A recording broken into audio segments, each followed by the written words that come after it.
Now, from Busch Stadium in St. Louis, it's the National League Eastern Division leading Braves taking on Albert Pujols and the Cardinals on the Sunday night game of the week. Tonight on Sunday Night Baseball, a matchup of the National League's two most fearsome lineups. The Braves, led by slugger Gary Sheffield. They lead the National League in homers and runs scored. Atlanta has the best record in the majors and features a deep and powerful lineup, including 5 players who have already slugged 18 home runs or more. The Cardinals, led by the sensational Albert Pujols, are fighting to stay in contention in the Central. Pujols is leading the majors with a .370 average, and at age 23 will soon have more RBIs in his first 3 years than anyone since the great DiMaggio. Tonight, it's Pujols and Sheffield leading the National League's 2 most prolific offenses on Sunday Night Baseball. From Busch Stadium in St. Louis, it's ESPN Sunday Night Baseball presented by Nextel. Yesterday, Albert Pujols extended his hitting streak to 23 consecutive games. Tonight, we'll hear from Pujols in his extensive interview with Joe Morgan. And don't miss the Braves' great slugger, Gary Sheffield, who will be wearing a microphone for our Sunday night sounds. When we come back, it'll be the 14-game winner, Woody Williams, on the mound for the Cardinals up against the slugging Braves in the rubber match of the series on the Sunday night game of the week.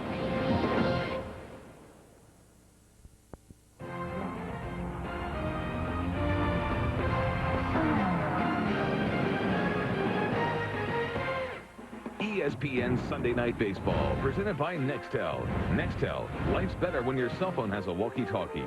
And in part by MasterCard. There are some things money can't buy. For everything else, there's MasterCard. The big crowd is gathering at Busch Stadium in St. Louis. It's the Cardinals and the Atlanta Braves in the rubber match of a 3-game series. A beautiful night for a ball game here. Just warm enough, not much humidity, and a great enthusiastic crowd awaiting the arrival of the Cardinals on the field. They'll be taking the field here momentarily. The Cardinals in a tight race in the Central Division. They need a win today to keep pace with the Astros, who already won their game. The Braves, who've got a big lead in the East, the best record in baseball. Here's the Nextel Braves batting order. It'll be Rafael Furcal at short. Marcus Giles having a big year at second base. Gary Sheffield having an MVP type year in right field. Chipper Jones, the switch hitting slugger, in left. Andrew Jones having a big year at center field. Robert Fick, the former Tiger, at first base. Javi Lopez having a monster year, 31 homers, the catcher. Vinny Castilla, the veteran, at third base. Horacio Ramirez, the rookie pitcher, bats ninth. Hello, everyone. I'm John Miller with Joe Morgan. Welcome to Sunday Night Baseball. And if you like offense, well, Joe, this is your night. Well, this is my kind of game. I like to see good hitting. We got the 2 best offensive ball clubs in the National League. The Braves, of course, I mean, out of sight with offense, but the Cardinals right there as well. And this Cardinal ball club, as we said, needs a win tonight to remain 2 games back of the Houston Astros. For the Braves, they are on a roll, and this is a ball club with big power at almost every position. Well, you're right, and I think it starts at the top. But when you look at this ball club, I think Javi Lopez is one of the big differences. Marcus Giles is second in that category. You know you always have Sheffield, Andrew Jones, and Chipper Jones. But this ball club, as Bobby Cox says, all he does is get out of the way, and he better get out of the way quickly because they're scoring a lot of runs. All right, so the Braves, who won here 7-2 on Friday night, and then got shut down yesterday. Garrett Stevenson and the Cardinal bullpen turning the 3-1 victory for the Cardinals. One of the few times this year the Cardinals scored so few runs and yet won. Pitching has been a problem for the Cardinals, except when Woody Williams has been on the mound, and he's going tonight. Albert Pujols leads the Cardinals out onto the field. He's going to be playing first base tonight. Cardinals will be without Jim Edmonds, who's been struggling. He's had a bad shoulder that has plagued him since the All-Star break.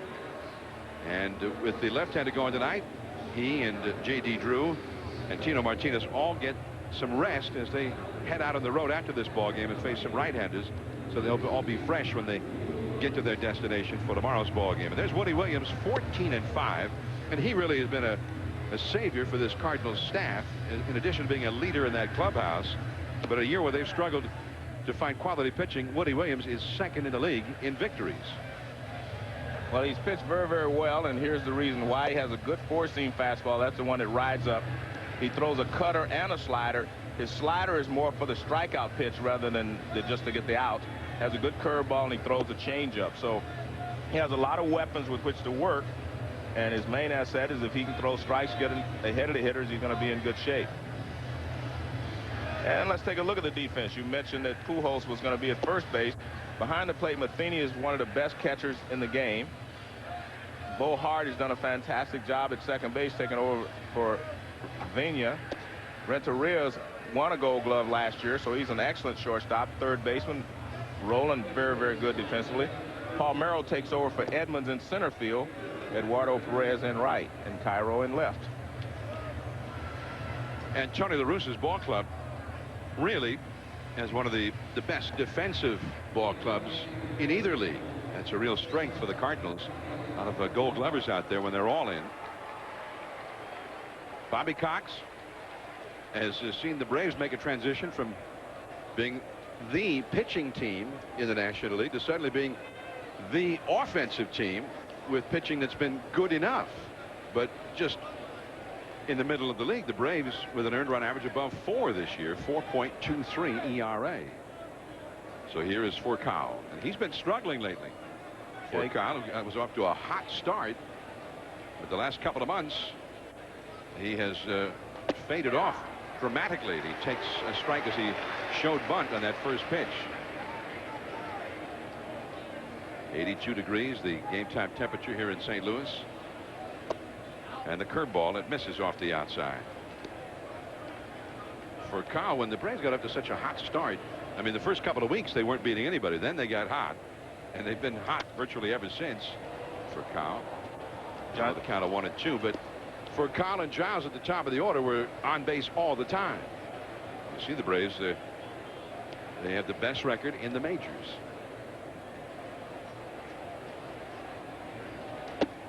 Look out. Well, John, when you look at how good the Braves have been, they've only lost 3 games in a row once, and that was the first 3 games of the season. So since that time, they've been fantastic, and they've been so consistent. I think that's the key. Right back to Woody Williams, and there is one away. And if Woody Williams can pitch ahead in the count, throw strikes, strike one, he's going to be very successful. But you can't expect to go out here and think, I'm just going to shut the Braves down completely. You're going to have to get some offensive help tonight because the Braves will score some runs. Now Marcus Giles having a real breakthrough year, the younger brother of Brian Giles. And they used to have to say that every time, but right now he's having a better year than his older brother. Brian Giles, who spent a good deal of time on the disabled list earlier this year, and Marcus has had an all-star year, a breakthrough year at second base for Atlanta. And it was very unfortunate that he wasn't able to play in the All-Star game because he earned a start. Then he was injured in a collision with Mark Pryor just a few days before the All-Star game and had to sit out. But since that time, he has been tearing the cover off the ball. He's a little late in that fastball. Now that's interesting, a 2-0 count. And sure enough, he got the fastball. It was a high fastball at 92, and he couldn't catch up to it. Well, I think that tells you something, that the high fastballs may be his weakness. And he tries to go up there again. 2-2. Now that's Woody Williams. I mean, this guy is not a nibbler, and he just went after Marcus Giles, who's having a great year. Well, I think you have to when you look and see what follows him. You got Gary Sheffield coming up, Chipper Jones. I mean, you have to start thinking about the guys who are in the middle of the lineup before you get there. You can't wait till you get there and say, well, now Sheffield's up. No, I want to make sure that Sheffield's hitting with the bases empty, and Chipper Jones following him. 2-2. Off the outside. 3-2. By the way, Brian Giles hitting .302, and he homered this weekend in Denver to tie his younger brother Marcus with 14 homers. And Marcus ends up getting the walk. Good job there by Marcus to fight off a couple of high fastballs and then to lay off of that one. Williams found out that he could get the high fastball by him. He tried to do it, but good job by Giles just to fight it off and get to first base. Now Gary Sheffield with a runner aboard, And you can see his numbers: 4th in the league in hitting, 9th in homers, 5th in RBIs, 6th in on-base average. He's been stealing some bases, playing a solid right field. Got an outstanding right fielder's arm. John, that .428 batting average, this could be the 8th consecutive year that he's had a batting on-base percentage over 400. And that is ball one. Sheffield, the National League record in that category is 9. Barry Bonds, the most recent to do it. That's a pretty good name. Yes. And Stan Musial here in St. Louis once had an 8-season streak with an on-base average above 400. Sheffield looks like a pretty good bet to make it 9 consecutive years this year. That's a strike with the breaking ball. 1 ball, 1 strike. Woody Williams, by the way, has allowed 4 home runs over the years to Sheffield. There's only one player that Williams has ever faced that more homers against him than that. That's Ken Griffey Jr. That's a nice pitch. Fastball right on the outside. Strike 2.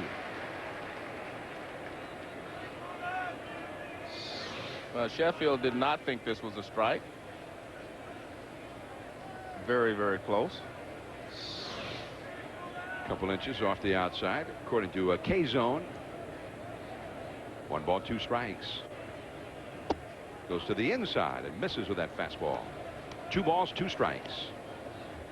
Woody Williams got off to a great beginning to his season. 8-1 in his first 12 starts, an ERA below 2. But in his last 11 starts, his ERA is above 5. There you see those numbers. He's still been winning, but he's been getting hit a little bit more frequently.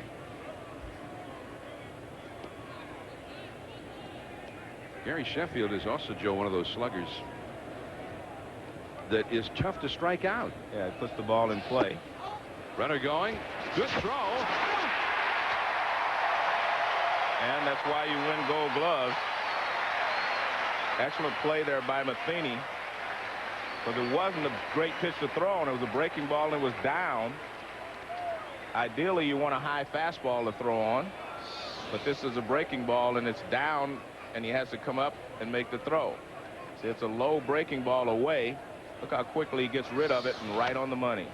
Now Sheffield over the middle. There's Renteria, the off-balance throw. Not in time. Sheffield is a fast runner. And Renteria was so off balance that he didn't have much on that throw. Well, this infield is hard. That ball bounced high and took another high hop, which made Renteria stretch out as far as he could behind second base. And in doing so, he lost his balance and couldn't get much on the throw. Now watch how it bounces right here. This second bounce right here. Now watch how far it goes. That forces him to stretch out. Now he's in the outfield, turns, tries to throw, but not in time. So an infield hit for Gary Sheffield. Now Chipper Jones, the switch hitter, and he takes low for a ball. Now Chipper has not been hitting the number of home runs that you would expect. 18 home runs all told, and he has not homered in any one of his last 56 at-bats. Been in a home run drought here lately. But it's interesting, John, when you look at his career, every year he's had at least a drought of 50 at-bats, of homerless at-bats, since he's been in the major league. So he has that stretch every year where he just doesn't hit the ball out of the ballpark. So if history holds true, he's in for a big finish. Right, he'll still get his 25 to 30 home runs. 2-1 the count to Chipper Jones. So in other words, he's in his annual home run drought. In the last 7 years, he has averaged 33 homers and 107 batted in. This year, 18 homers.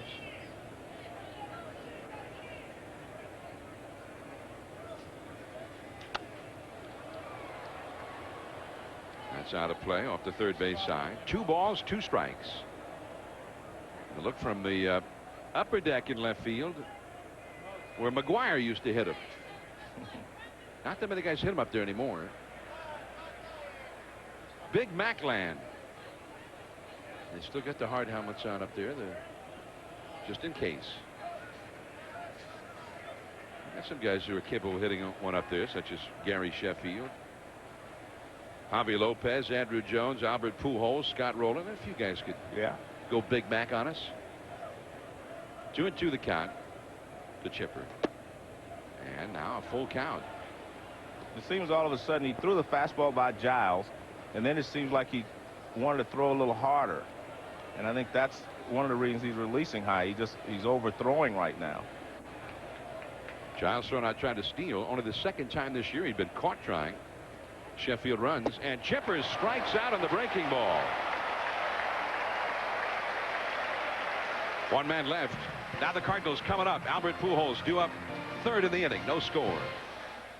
Baseball from St. Louis. The Braves nothing. The Cardinals coming up from Busch Stadium. Now the Cardinal batting order presented by Nextel. Bo Hart at second base. Eduardo Perez, son of Tony, in right field. Albert Pujols at first base. Scott Rowland, the former Philly, at third base. Edgar Renteria having another sensational year at short. Miguel Cairo in left field.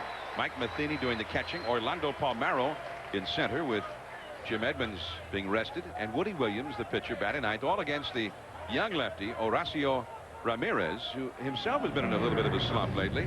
Ramirez, only 23 years old. He's 8-4, but has not won in a while. John, his last two starts, he left the game leading, and the bullpen could not hold it. But one of his big problems, he only throws 51% first strikes. That'll get you in trouble a lot in the major leagues now. I mean, you have to have great stuff. He does get a lot of ground balls, but he needs to throw a few more strikes early in the count. Well, he has not won in any of his last 5 starts. His ERA 7.0 in that time. Bo Hart, and he takes a fastball for a strike. Bo Hart, the young guy who kind of came out of nowhere up for the minor leagues, and he really filled a hole for the Cardinals after they'd lost their first 2 second basemen. Charging hard, and the throw by Furcal. Man, he's got a great arm. It always helps to have a good arm. And let's take a look at that Braves defense. Javi Lopez having a fantastic year. As you mentioned, Fick is basically taken over at first base. Marcus Giles, he's been a little erratic. He has 10 errors. Furcal at shortstop has a lot of errors. Castillo has played very, very well at third. Chipper Jones has done a good job, and Andrew Jones, of course, his usual fantastic job. I mean, Furcal has made 26 errors, John, and Marcus Giles has made 10. So a little erratic up the middle, but they make most of the plays. I mean, and 10 is an awful lot of errors for a second baseman. Yeah. Second baseman can knock it bobble down. one and still pick it up and throw a guy out. Yeah, second base and third base, you can knock it down and throw them out. Shortstop, you have to catch the ball cleanly almost every time. Eduardo Perez, who's been outstanding as a role player going against the left-handed pitchers. Eduardo hitting well over 300 against lefties, 349 with 6 homers and only 83 at bats against the left-handers. Hello. Well, I think he needs a glove or shin guards. You got to have something there to protect yourself. Or one of those screens they put up in batting practice. Yeah, I mean, he doesn't have a glove. He doesn't have shin guards on. That's 5 or 6 Secret Service agents, something. Yeah. Got a helmet, though. Yeah. Man, that ball got there, I think, before he even heard the crack of the bat. You know, looking at Eduardo, and of course, I'm a friend of his father's, and he had a rough time getting to the major league. He was going to be the starting third baseman for this ball club. He had a lot of eye problems, wasn't seeing the ball well. As he had some great minor league seasons, was, you know, predicted to be a big star. And he had to fight his way back, and even in the last couple of years, he's been a platoon guy, but, you know, Tony La Russa says he has done a fantastic job for this ball club.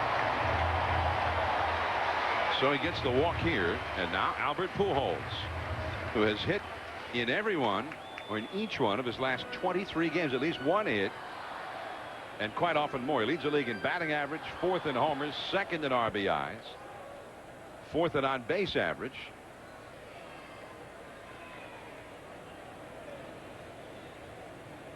And he's only 23 years old. Facing the 23-year-old Horacio Ramirez, who is pitching against the Cardinals for the first time in his young career. 1 ball, no strikes. Again, you mentioned it at the outset, Joe.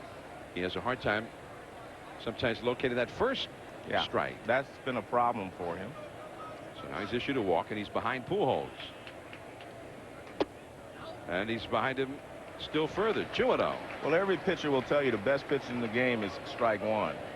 And that's most of your successful pitchers are going to throw strike one and get ahead in the count.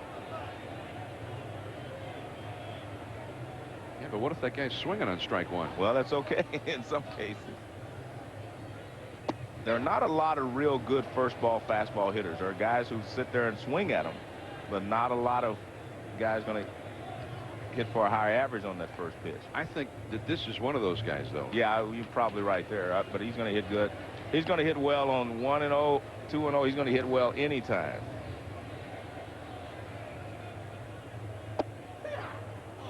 Got the call on the inside of Pujols, very visibly upset with Gary Cederstrom, the home plate umpire, on that call. And then he says, okay, relax. Well, it looks like a perfect pitch on the inside corner. Hitters just don't like when they call that inside pitch a strike. 2-2 the count to Pujols. Now back to the bag safely at first on that short arm throw is Perez, as Pujols was attempting to call timeout.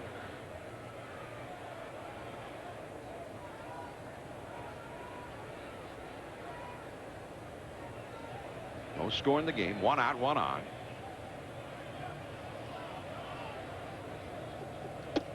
And he got him chasing one. Strike 3. Good job by Ramirez after coming inside and probably getting Pujols thinking inside. He just goes away, and Pujols kind of chases this pitch off the outside corner.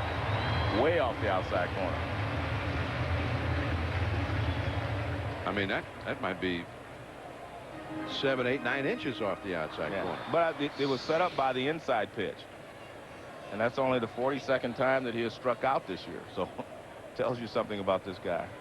There goes Perez as Roland takes a strike, and Javi Lopez's throw is not there. A steal for Perez. And they've been stealing a lot of bases off of Perez, Ramirez. Even though he's a left-handed pitcher, he really doesn't hold you. And Perez just takes off. Pretty good throw here by Javi Lopez, just a little late. Yeah, the Brewers last Tuesday, as we get a close look at that one, the Brewers stole 4 bases against Ramirez last Tuesday. Now base hit could mean a run. Scott Rowland right to the second baseman Giles, and the inning is over. No scores. We head to the second inning. Andrew Jones will be coming up for Atlanta, and we'll ask our Nextel poll question about the best all-round hitter in the league. Sunday Night Baseball from St. Louis. No score in the game as we go to the second inning. The 5th place hitter Andrew Jones leads off for Atlanta, swinging and missing at a high fastball. Strike 1. And John, he has a right rib cage injury, and it's really, bothers him. And I would think that it really bothers him when he swings and misses like that, because he let that one go. See him stretching out a little bit there. It's right in here. Strained oblique muscle. That one hit the mound, and Bo Hart throws him out. Now here's our Nextel poll question. You can log on to ESPN.com or your Nextel phone to place a vote. Who is the best all-round hitter in the National League this year? Is it Barry Bonds of the Giants, Jim Edmonds of the Cardinals, Todd Helton of the Rockies, Albert Pujols here of the Cardinals, or the Braves' Gary Sheffield? Who do you think? Tell you what, I'll take all 5 of those guys, and we'll play any 5 you put up there. Oh, well, fine. So you get the best 5. Well.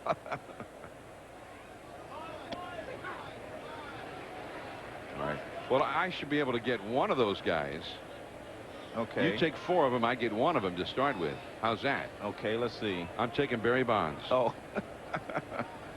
Not that I'm saying that's my number 1 vote. I got you. But I'm taking Barry. All right. I would say that's a pretty good choice. And I'm going to have me Coors Field as my home field. Oh. 1-1 the count to Robert Fick. Sometimes guys still are kind of wistful about their old ball clubs. You think Fick is still wishing he was still in Detroit? I doubt it very seriously. The Tigers lost today. and are now 30 and 85. But you're right. I mean, you know, if you were with a club for a while, you really, you know, you get attached to it. And I'm sure that he looks at the paper every day and hopes that Detroit does well. On the other hand, he's not really in Detroit. He's got one more RBI already this year than he had all last year with Detroit. And he's also 45.5 games ahead in the standings of where the Tigers are. 45.5. But he's also contributed to that gap because he has had some big hits for this ball club. He's done a great job for him. Yeah. I mean, and what hitter has replaced him in that Tigers lineup? I mean, I don't think they have replaced him. 2-2 the count. He did get to go to the All-Star game last year with the Tigers, and he went 1 for 2. 2 balls, 2 strikes to Robert Fick. He's been hitting right around 300 all year long for this Atlanta club. Javi Lopez is on deck. In left field, that is Cairo. And out number 2. Fick retired against Woody Williams.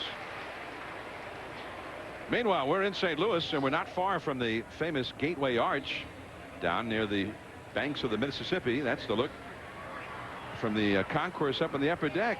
You get your hot dog and your drink, and you say hello to Ronald there, and you walk out, and there it is.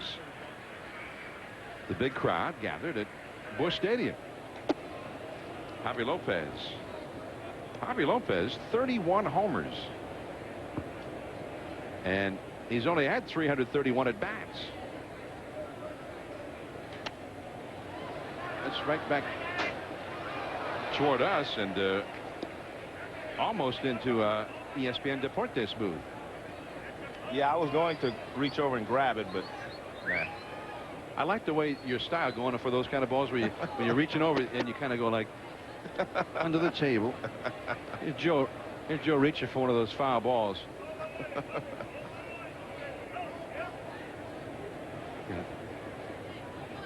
Well, you reach for plenty of. You know more. Yeah, you know better than anybody that they're playing hardball out there. That it hurts.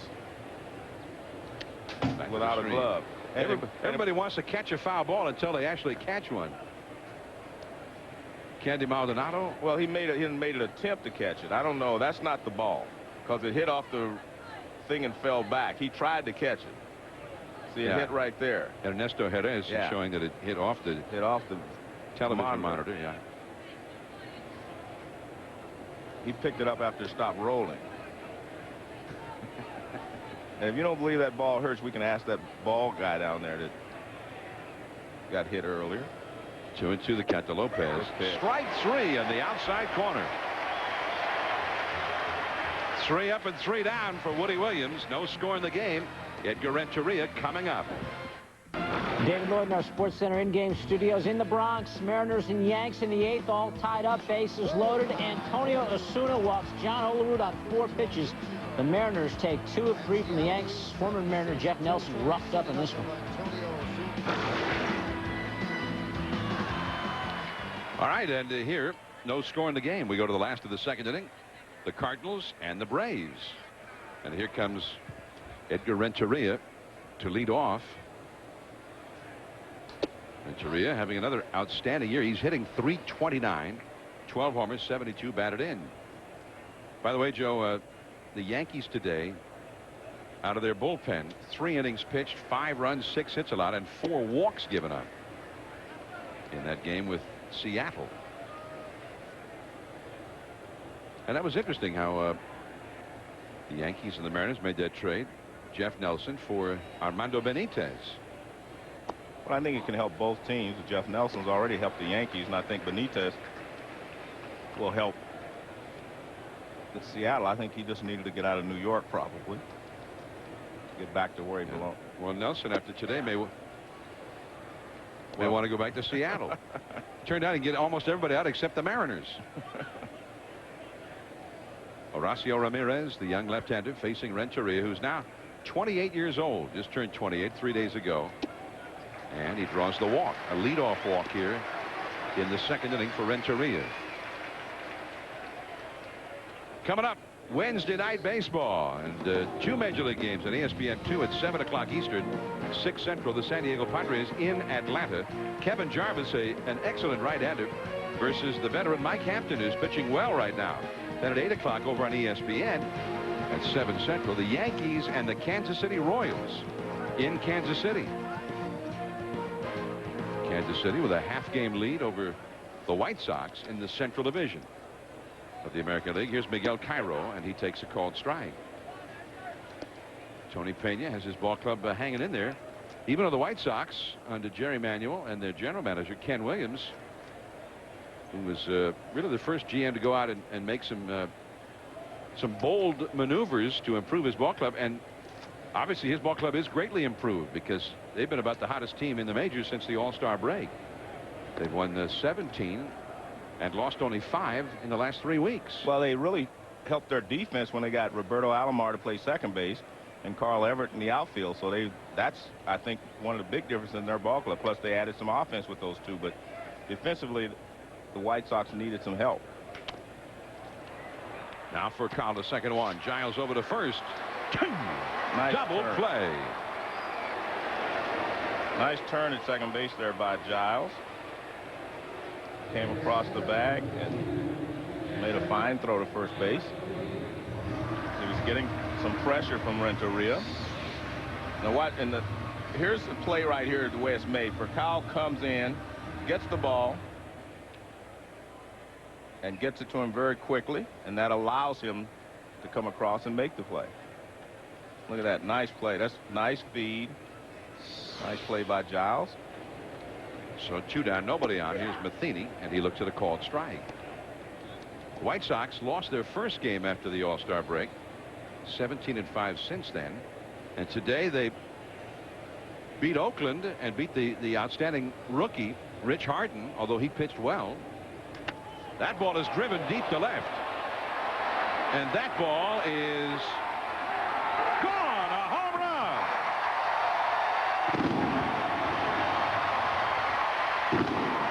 1-0 Cardinals.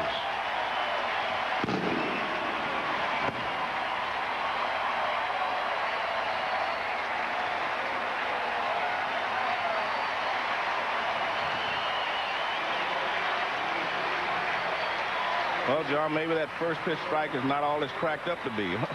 See, that's the flip side of a first pitch strike, right? Yeah. Let's see where this pitch is. Not a bad pitch, little slider on the inside. And then he gets the barrel out there and drives it over the wall. Chipper Jones thought he might have a shot at it right to the very end, but not quite. Orlando Palmeiro now.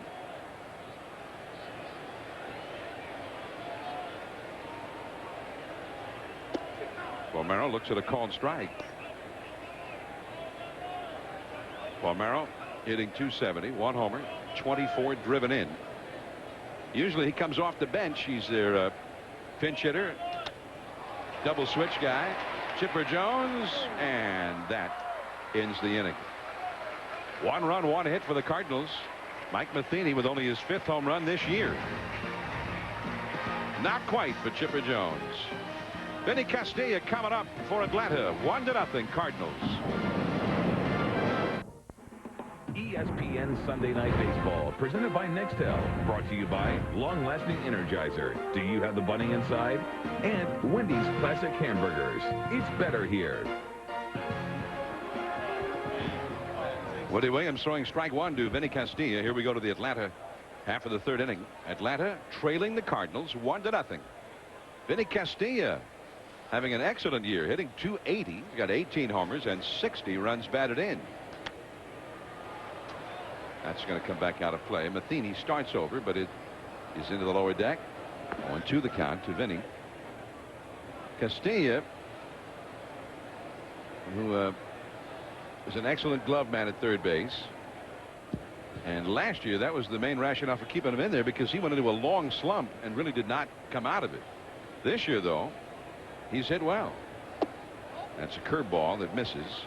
Castilla is one of 5 Atlanta hitters to have hit 18 homers or more.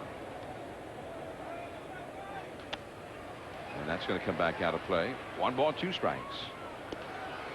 Houston won its game today over Montreal at Minute Maid Park. The Astros started the day with a 2-game lead over the Cardinals in the Central Division, so they need a win to keep pace. That little slide piece. Yeah. And Woody Williams throws out Castilla. And a nice play. That ball was hit softly to the right side, and if he doesn't get it on the in-between hop there, might have been a base hit. But he's making good pitches, John. He's nailing the outside corner on these right-handed hitters. You see that? You see him just wave at it with a nice pickup. That ball wasn't right back to the mound. It was off to the side for a nice play. But one of the things that Williams is doing so well, I mean, is hitting the outside corner against these right-handed hitters. Horacio Ramirez, the young Atlanta pitcher. And it's ball 1. Ramirez, 5 hits in 42 at-bats, a 119 average. 1 ball, 1 strike. Now, Woody Williams told us before the game, Joe, that he throws a cutter and a slider, but he throws them both to the same grip. He usually throws the cutter. I'm forgetting which way he said he went. It was either the cutter to the lefties and the slider to the righties. Right, all sliders to the righties, and he throws a slider to the left-hander, but it's for 2 strikes. That's his strikeout pitch. Okay. But he throws the slider is always to the right-hander. Okay. But he throws a cutter to the left-hander. To the lefties. He tries to get it in on their hands. But with 2 strikes, he'll throw him a slider. Slider. That's his strikeout pitch right there. And Pujols gets the put out number 2. But Woody Williams explained the difference between the 2 pitches, his cutter and his slider. The cutter, I'm trying to throw, makes it cut into left-handed hitters, like on their hands. I'm trying not to get it to come down and in, because that's a dangerous spot on a lot of left-handed hitters. Whereas a slider, I may use it for 2 strikes with a left-handed hitter and bounce it, or get him to swing over the top. But I try to make sure that pitches out the strike zone. And then to right-handers, I try to throw a slider. Sometimes it cuts because my hand's not properly out in front of me like it should be. That's interesting, but when it's not out in front and it doesn't work as a slider, though, it probably moves off the plate outside as well. Rafael Furcal bluffing the bunt, taking a strike. Taking a ball. Well, here's the slider. It's going down. See, it's 2 strikes. See all the spin on it. You can see the big rotation. On the cut fastball, there's very little rotation. Furcal fouling one out of play. 1 ball, 1 strike.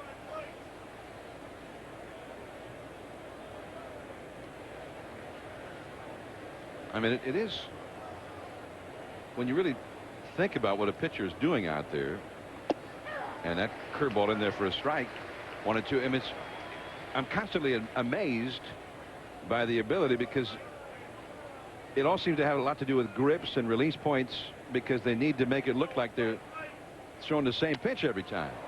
That's a fair ball down the left field line. Cairo digs it out, and Furcal, a very fast runner, eases into second with a double. Well, that definitely wasn't the pitch he was trying to throw. Fastball away with 2 strikes, and a good job by Furcal to just poke it the other way. Now watch. Well, it's supposed to be down, but it's up and away, and he just reaches out, and because it's up, he's able to do this. If the ball's down, he probably pops it up or fouls it off. Ball up like that, he can stay on top of it, line it to left field. Now Marcus Giles, the base hit would surely get Furcal home, who is such a fast runner. Giles walked his first time, and he takes a fastball on the outside for a strike. So he's pinpointing that outside corner, and if he gets ahead of the right-hander, he gets a little bit off the corner. But I think we'll see how he pitches Giles this time. He found out that he could get the high fastball by him. Change up, and that's too low. 1 ball, 1 strike. Chipper Jones in the hole. Gary Sheffield on deck. Bobby Cox, the manager of the ball club.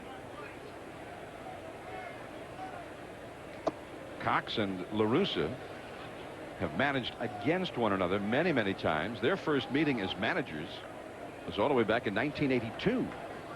In the American League, right? Yeah, Tony was the manager of the Chicago White Sox. Bobby Cox was the skipper of the Toronto Blue Jays. And you see Cox has had much the better of it in the head-to-head meetings, although La Russa's White Sox beat Cox's Blue Jays in that very first meeting 21 years ago. Over the outside with a fastball. 2-2 now for the dangerous Marcus Giles. Making some excellent pitches right out there. He's staying out there against the right-hander. See, that's the point. But he's setting up out there and he's getting the call because he's pinpointing the outside corner most of the time. That's the pitch. In the hands that time. Shallow right, a long run, and Perez takes it. Sheffield stranded on deck, and Furcal stranded at second base. Coming up, Joe Morgan's interview before today's game with Albert Pujols. Stay tuned. Woody Williams, one of the best hitting pitchers in the game. First ball swinging against Ramirez, and he is thrown out by Marcus Giles, and there is one away. Joe Morgan had a chance to visit with the young slugger of the Cardinals, Albert Pujols, before the game. I did the home run derby, and you're hitting balls to right field. Everybody else is pulling the ball, and you stayed within yourself. I mean, that's a lot of discipline. That takes a lot of discipline. You know what, Joe? After that first round, I was like, you know, I'm just going to take my regular BP. I know that my power is the other way. If I can stay in the arm, you know, I can hit the ball out of the park anywhere. So that's what I did. I went out there my second round, just have fun. Just went out there, and whatever the ball was pitched, like a regular game, you know, whatever the ball's pitched, if it's outside, just went with the ball over there. So, and it was a show. Like, I had a great time, you know, and I'm pretty sure the fans had a great time, too. And they did have a great time. I mean, like they said, he may not have won the contest, but he won the fans. That's kind of interesting. Well, I mean, even though he's only 23, and he was one of the youngest guys at the All-Star game, and in the home run derby, probably the youngest guy.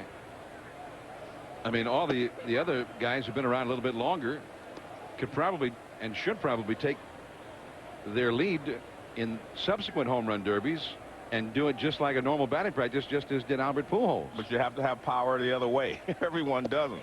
I mean, he's an extraordinary hitter in that, you know, it doesn't matter where he hits the ball. I mean, if you're watching the home run derby, I couldn't believe it. I mean, hitting balls to right center, left center. I mean, he did not pull the ball. All the other competitors were pretty much pulling the ball. Bo Hart down the right field line, foul. 2 balls, 2 strikes. Hart grounded to short his first time. Sheffield started to go over, but there was no play to be had on that one. And a young fan has a souvenir. John, one of the things I found, you know, when you talk to a guy in a relaxed situation, I mean, you learn a lot about him. I mean, this guy's got his head screwed on properly. He knows exactly who he is and what he does at the plate. Bo Hart strikes out, and you're talking about Pujols. Pujols. I mean, he knows exactly, you know, we were talking about Barry Bonds and how Barry Bonds, you know, he knows himself well, and he still has the ability to put it into play. Well, Pujols knows a lot about himself in hitting, and he's still young, so he definitely has the ability to put it in play. Jason,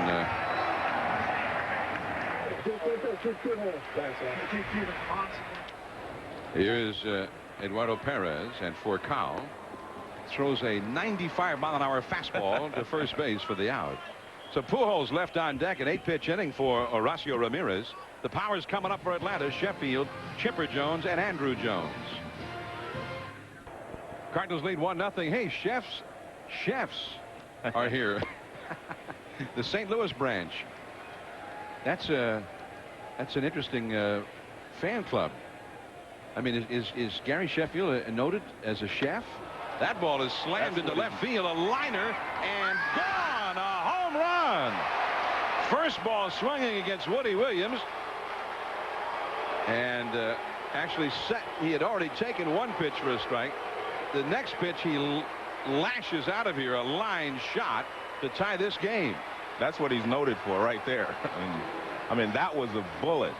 I mean, he threw him a curveball for a strike away, and then he tried to get away with a fastball, and he did not get it away. So it's supposed to be away, and he hits it away. But I mean, look at the extension he gets on this ball, and that's just a line drive. That's not a fly ball. That's a line drive into the upper deck, well, second deck. Chipper Jones, strike 1. Gary Sheffield's 29th home run of the year. I mean, a liner, you're wondering if it's going to clear the wall, and that one was way up above the wall. Unbelievable. I mean, that was just a long line drive.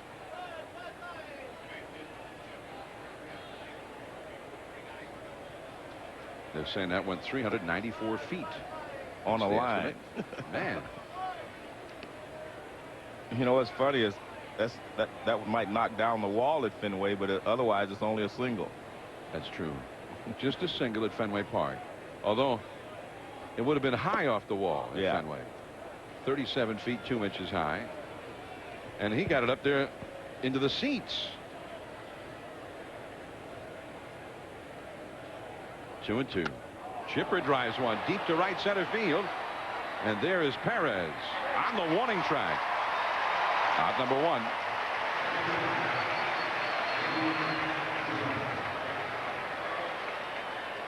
Woody Williams had started to hit the outside corner perfectly, and this one he just gets a little bit too much of the plate.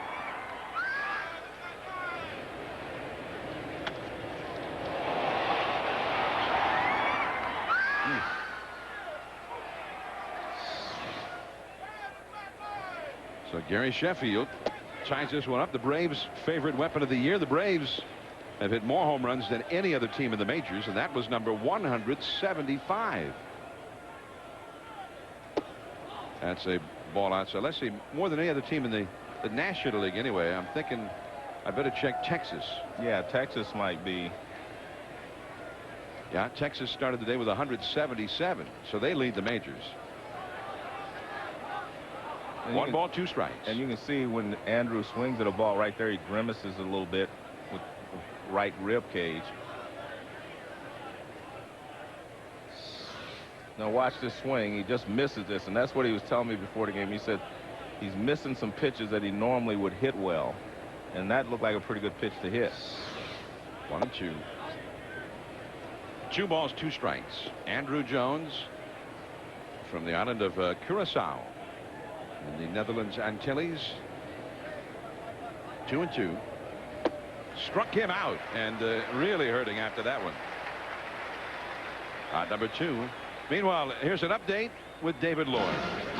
John Hayes and White Sox pitchers duel between Esteban Loaiza and the kid Rich Harden. Carlos Lee breaking up a scoreless tie in the 5th. That'll bring in Robbie Alomar, Lee's 80th RBI of the season.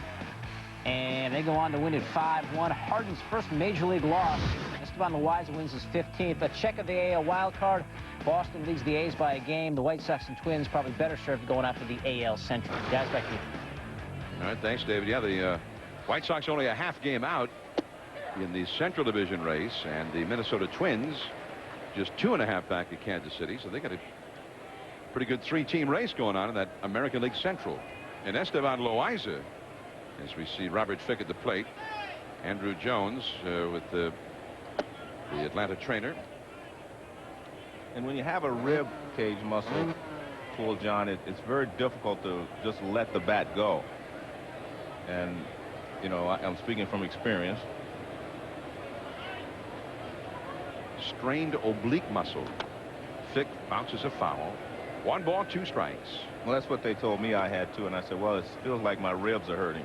So, but anyway, I mean, mine was on the front side, and when you extend that way, it bothers him. His is on his backside as he turns to the right, and it's really bothers him, he says, because he's just missing pitches that he normally hits well. There's a bloop in the shallow right field. Bohart racing after it, can't quite get to it. So there's one of the few spectacular plays that Bohart couldn't quite make.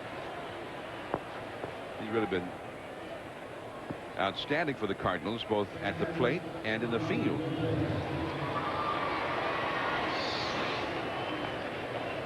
Well, he gets a good jump on the ball. Look at him. I mean, he got a great jump, but that ball's just too far out for a second baseman to be able to come up with. Yeah. There's a few, though, that I thought were a little too far for a second baseman, and he caught him. He's been a regular participant in the Web Gems on Baseball Tonight. Playing in his 47th game in the big leagues, and he's only made 2 errors at second base. He's hit well. Fernando Vina got hurt early in the season, and they moved Miguel Cairo to second base, and then he got hurt. So they went to the minor leagues for Bo Hart, and everybody's saying, well, who's that? Well, Hart has done a fabulous job. Javi Lopez, speaking of doing a fabulous job, 31 home runs, and he's a free agent at the end of this year. I mean, he'd had some other big years for Atlanta, but not recently. And the other thing, John, he doesn't play every day. Let's see, he hit 11 homers last year and only .233 batting average. 17 homers the year before. The last really strong year he had was in the year 2000. His best year was 1998, so it'd been a while. He hit 34 homers in 98, and he has 31 already this year. 3-1 the count. So you got 31 homers, and yet in this Atlanta ball club he's hitting 7th. Tells you how good of an offensive team they really are. He had 28 homers the last 2 years combined in 785 at bats. Now we're happy to see him. He's having a big year, but we're seeing him because Greg Maddux isn't pitching, and that's a ball outside to Lopez. So that moves Fick to second. Lopez over to first, and Vinny Castilla is going to come up now against Woody Williams, as he and Matheny are going to conference about this one. A 1-1 tie in the 4th inning. Well, the one thing you have to do is, as you go through this lineup the second time, you know, they pitched Castillo a certain way. They pitched him fastballs away, and then they got him on a breaking ball away. So what it tells you is that sometime in this at bat he's going to have to come inside to keep him honest. And they're probably discussing whether they want to do it on the first pitch or try to get ahead and then go back inside. Because Vinny's up there looking for that fastball. Dead red. Well, he tried to get inside, and it worked. And a diving catch by Perez.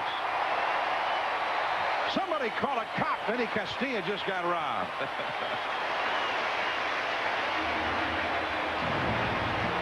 The Cardinal defense rises to the occasion. Eduardo Perez with a spectacular diving catch.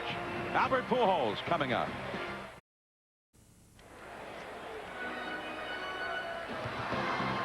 ESPN's Sunday Night Baseball, presented by Nextel. The St. Louis Cardinals and the Atlanta Braves. Each team has won a game in this 3-game series.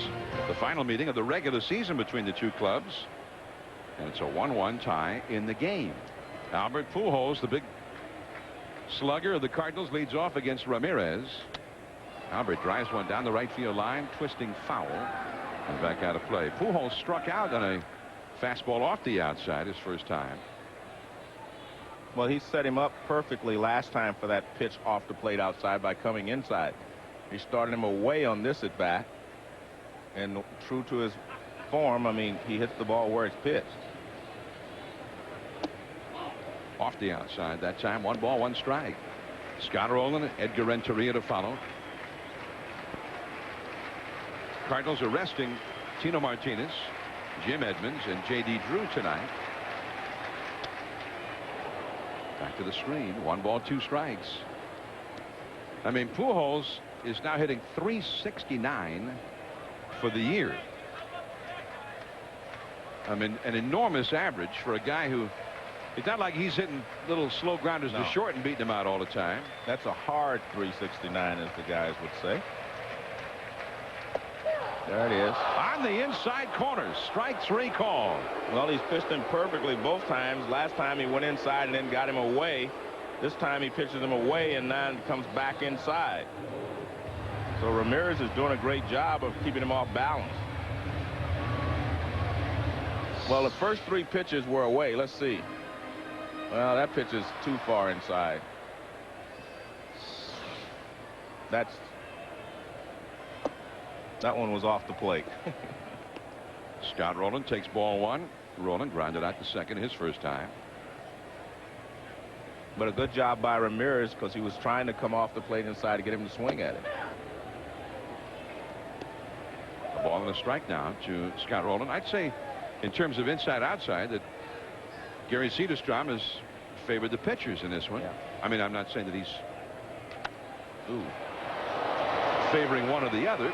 But the pitchers I think, have to like his strike zone, as that ball hit sharply by Roland, but right to Castilla.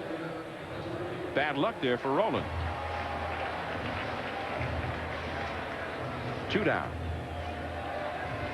This is Edgar Renteria, a former World Series hero. He was a World Series hero when he was 22 years old with the Florida Marlins. The Marlins, of course, quickly fell off the baseball map. They self-destructed the next year. But the Marlins are suddenly a player again. The Marlins right there with the Phillies in the wild card race in the National League. Both teams lost today. And that's a changeup off the outside. Gary Sheffield was a teammate of Edgar Renteria's back in 1997. They both have Florida Marlin World Series rings. Craig Counsell now with the Arizona Diamondbacks. He was a key player in that 7th game victory. 2-0. And another changeup over the outside for a strike. 2-1. But Renteria drove in the winning run of the World Series. It's interesting, John, you were talking about the Marlins being back in the race. The one thing guys have to be careful of is the Arizona Diamondbacks. Because if they get into the playoffs, when you have Randy Johnson, Schilling, and Bautista, hey, you know. Well, and they have this rookie who is just sensational, Brandon Webb. Yeah, they've got just as good. If they get to the playoffs, find a way to get there, they have, you know, an edge, so to speak, with that kind of pitching. Well, they're only 2 games out now in the wild card. Right. The Marlins and the Phillies are tied for the lead, and then Arizona just 2 back. They won today. Randy Johnson got the win today. So it's a walk for Renteria. He has walked twice in this game. 3 walks overall allowed by Ramirez, but he's only given up 1 hit. And now Miguel Cairo will come up.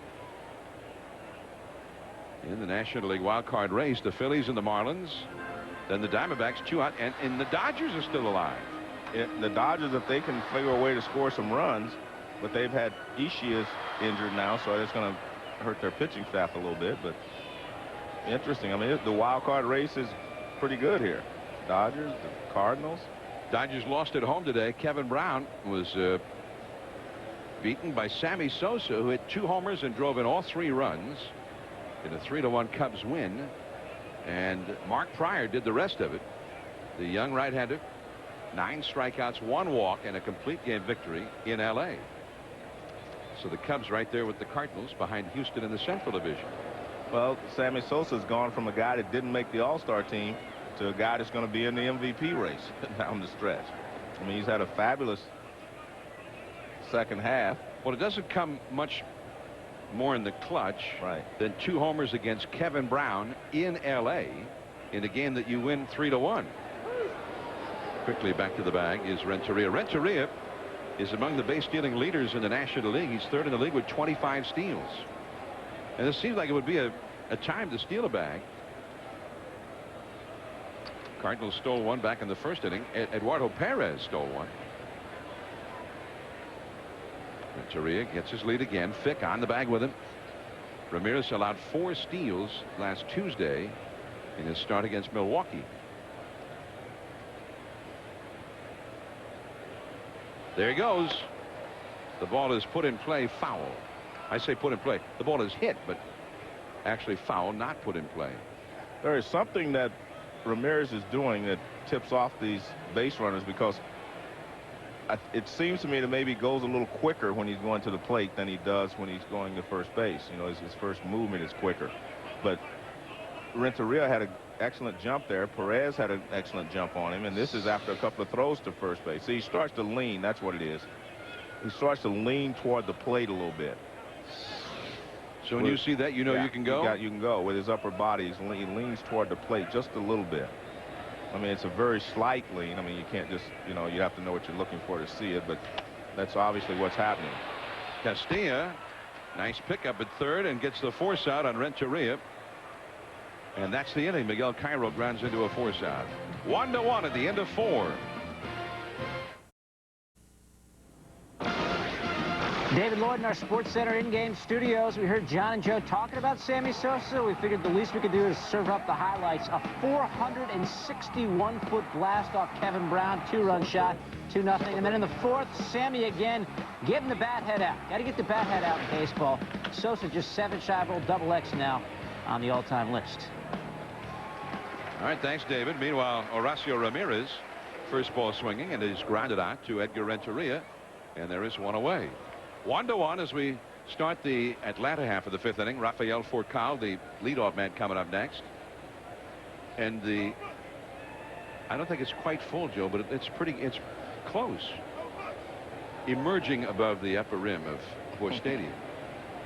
So Furcal, the hitter now, he is 1 for 2 in the game, is grounded out and hit a double.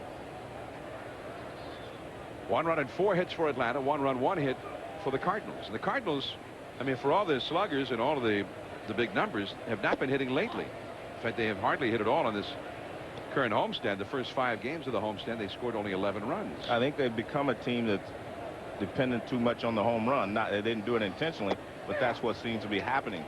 When they hit the ball out of the ballpark, they've been able to, you know, score some runs, but other than that, they have not been able to hit in the clutch. And I think that's something I talked to Tony about, and he said it surprised him because he has so many guys that love that 8th and 9th inning situation, hitting in those situations, and yet it hasn't happened for them this year. The second half anyway. 1 ball, 2 strikes to Furcal.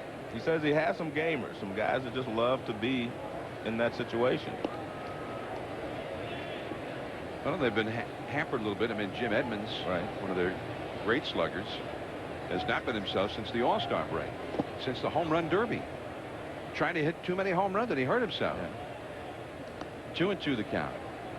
Well, I think I'm not blaming you. No, I think he just said he overextended. You were egging him on. Swings. You were egging him on. Come on, Jim, show me some power. He was doing it. I mean, everyone in the derby did a great job. But this is Pujols. He waves off Woody Williams, gets the unassisted put out, and 2 men are gone. Well, tomorrow night at ESPN, quarterback Donovan McNabb and the Philadelphia Eagles will face Aaron Brooks and the New Orleans Saints. The game will also be available in high definition on ESPN HD. Call your local cable operator or DirecTV today and find out how to get ESPN HD. Coverage begins with Monday Night Countdown at 7 o'clock Eastern tomorrow night. And that's through. Bo Hart couldn't quite get to it. A base hit for Marcus Giles. You know, Bo Hart does cover a lot of ground out there. You know, the reason, John, is he gets a very quick start. He may not be the fastest guy, but he gets a very quick start when he goes after a ground ball or a pop-up. Here he is back here. Well, it's going to be slow motion. But he gets a very quick start. I mean, after about 2 steps, it looks like he's up to full speed, which is really good for an infielder. Those first couple of steps are always the most important. Well, that was the fastest movement I've ever seen in slow motion. Slow motion, yeah. Is Gary Sheffield, who has singled and homered. 1-1 the score as we play the 5th inning. Let's watch this in full speed. I mean, he gets a very quick start. I mean, that ball was hit directly up the middle, and he still almost got there. So Giles aboard with his first hit. 5 hits total against Woody Williams. Sheffield lines one into left center field, and that's in there for a base hit. Heading for third is Giles. The throw comes in and way late and offline. Sheffield holds it first, though. And Sheffield is 3 for 3. He's had 2 of the most level swings I've seen in a long time. The one on the high fastball and this one on the curveball. This is a curveball that breaks, but his swing, I mean, it's just very level through the hitting zone. Look at that. Look how level that is. Now watch the angle of the bat. That's as level, about as level as you can get on one swing. And he was like that on the high fastball. Now Chipper Jones with an RBI opportunity. Runners at first and third and 2 down. Chipper has struck out and flied out deep to right center. 0 for 2. 58 at bats now for him without a home run. So I'm keeping track now, Joe. It's one of his longest homerless stretches. Although every year he seems to have a long one. 1 ball, no strikes. That is foul.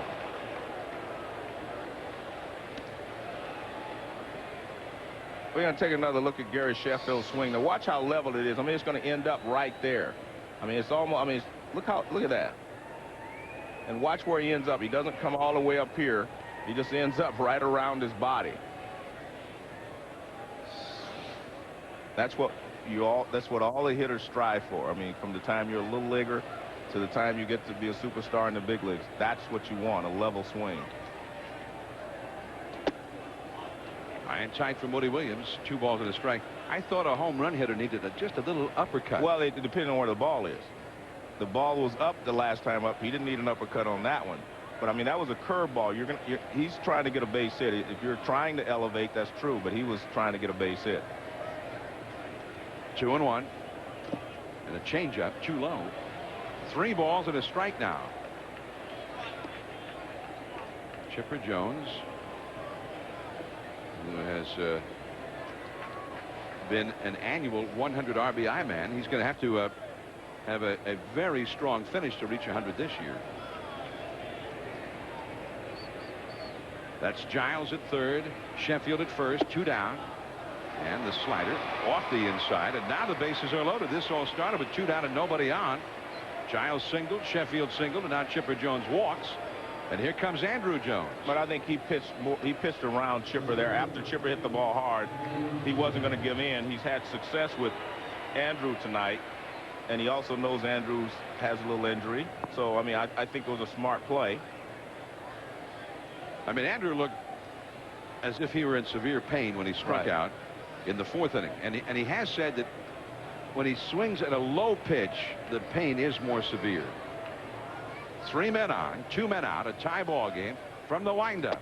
And a slider or the cutter on the outside for strike 1. And that's what he's been able to do so far in this ball game, is hit that outside corner with a fastball or the slider. Fastball off the outside. 1 ball, 1 strike.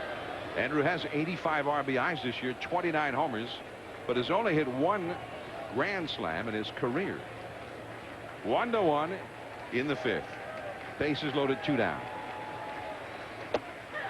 And he got the call on that one. Fastball up on the outside. Again, I think he's getting some calls on the outside parts of the plate simply because he's been very consistent. See, that pitch is almost on that allowable 2 inches, but he's been very consistent with his pitches. That's off the outside. Fans didn't think so. Well, this one's definitely outside.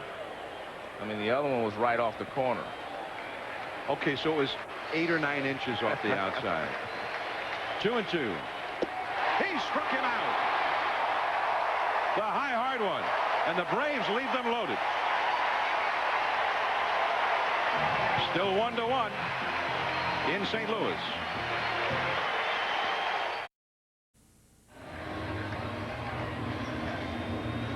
ESPN Sunday Night Baseball. Atlanta won, and the Cardinals won. Last of the 5th inning here in St. Louis. The Cardinals' only run was on a home run in the 2nd by Mike Matheny. Jim Edmonds in the dugout wearing a microphone. Let's listen.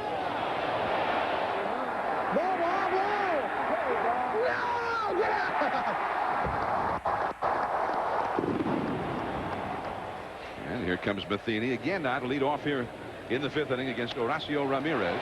And he lines one to center. Andrew Jones trapped it.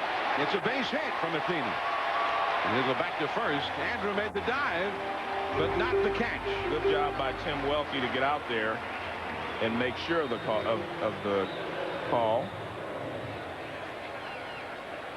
But anytime you turn your glove down, it's pretty much a trap. And watch his glove. I mean, that's the telltale sign right there. See, you can tell that he kind of trapped it. Anytime you have to turn it down that far, you're not going to be able to get it in the air. Yeah. Well, it definitely hit the ground, but that's Andrew Jones. Being such a great outfielder, he still almost gets the job done. Now Orlando Palmeiro. And that is a foul. And Palmeiro is arguing that he did not foul that ball. It's shot right by the catcher, Lopez. But the plate umpire, Cedarstrom, immediately signaled foul ball. Now this is interesting. You've got an actual hitter bunting ahead of the pitcher. And I guess because Woody Williams is such a good hitter. Well, he's definitely a good hitter. And I agree with Palmeiro. He pulled the bat back. And I think Tony finally sees this from someplace, but he pulled the bat back. Yeah. And La Russa might want him to get some help. Well, I don't think you can get, I mean, I don't think the other umpires will offer a lot of help on that, because it's not an easy call, but he definitely pulled the bat back. Well, plus, I mean, the ball missed the bat by several inches. Yeah. I mean, it appeared to. I don't think it was a foul ball. No, I mean, he definitely pulled the bat back. But, you know, I mean, and I'm sure the umpire heard something. When you're judging foul tips, you can only go by sound. And it could have been the sound he heard hit off the glove. But you can see clearly that he pulls his bat back, and it does hit off the tip of the glove. And a lot of times, that's, like I say, you can only go by sound. I mean, you can't see the ball hit the bat on a foul tip. You only hear it. So, the Cardinals feel Matheny should be at second, and I think the slow motion video replays agree with that. But unlike the Questech system on strikes, the umpire doesn't get any credit even if the ball is within 2 inches of being a foul ball. I mean, he just missed it. But there's no 2-inch allowable. Yeah. On those outside corner pitches, yeah. Nice bunt. He throws to second. Nobody's there. Safe. Furcal was waiting for him to throw to first and wasn't on the bag. Everybody's safe. He made a very nice play, but I mean, it appeared that his only play was to first base. But I will say this, if Furcal would have been alert, I think they could have gotten the call, because he could have cheated a little bit toward, you know, where the throw was coming from. But it did. I mean, this looks like a good bunt. I mean, it looks like his play is to first base. That's down the line. He just comes up and fires. And you see Furcal wasn't even standing at the bag. And it's a very close play anyway. Normally when a guy makes a good bunt like that, you do go to first base. But very athletic play there by Ramirez. Now Woody Williams, and he is not a sure thing to bunt. An excellent hitter. He bunts it foul. Woody Williams leads all pitchers in hits and RBIs and in runs scored, and he's third in extra base hits. He's driven in 7 runs. Came into the game hitting .260. Like 2 of the best hitting pitchers in baseball are here tonight. Mike Hampton of the Braves has always been a great hitter for a pitcher. Russ Ortiz of the Braves is an excellent hitting pitcher, and so is Brett Tomko of the Cardinals. And the throw down to second by Javi Lopez. Easily back is Matheny with a dive. Well, the one thing you have to be aware of here is that Ramirez has just showed you that he can really field his position well. So it's going to be very difficult to get the bunt down unless you force Castilla at first, third base to field it. If you bunt the ball any place out in front of the plate, Ramirez is going to be there. Matheny at second. The runners are going. The hit and run is on. And it's going to be a triple play. Out number 2 and out number 3. An unassisted triple play for Rafael Furcal. One of the few times in the history of baseball that we have seen an unassisted triple play. Rafael Furcal gets all 3 of them. And so the worst thing that could have happened for the Cardinals did happen. And being honest with you, that's why a lot of managers do not like the hit and run with no outs, even if it's just a runner at first and second. I mean, this could have been a ball in the gap. Nice play by Furcal to come up with it. And then he tags the runner at first.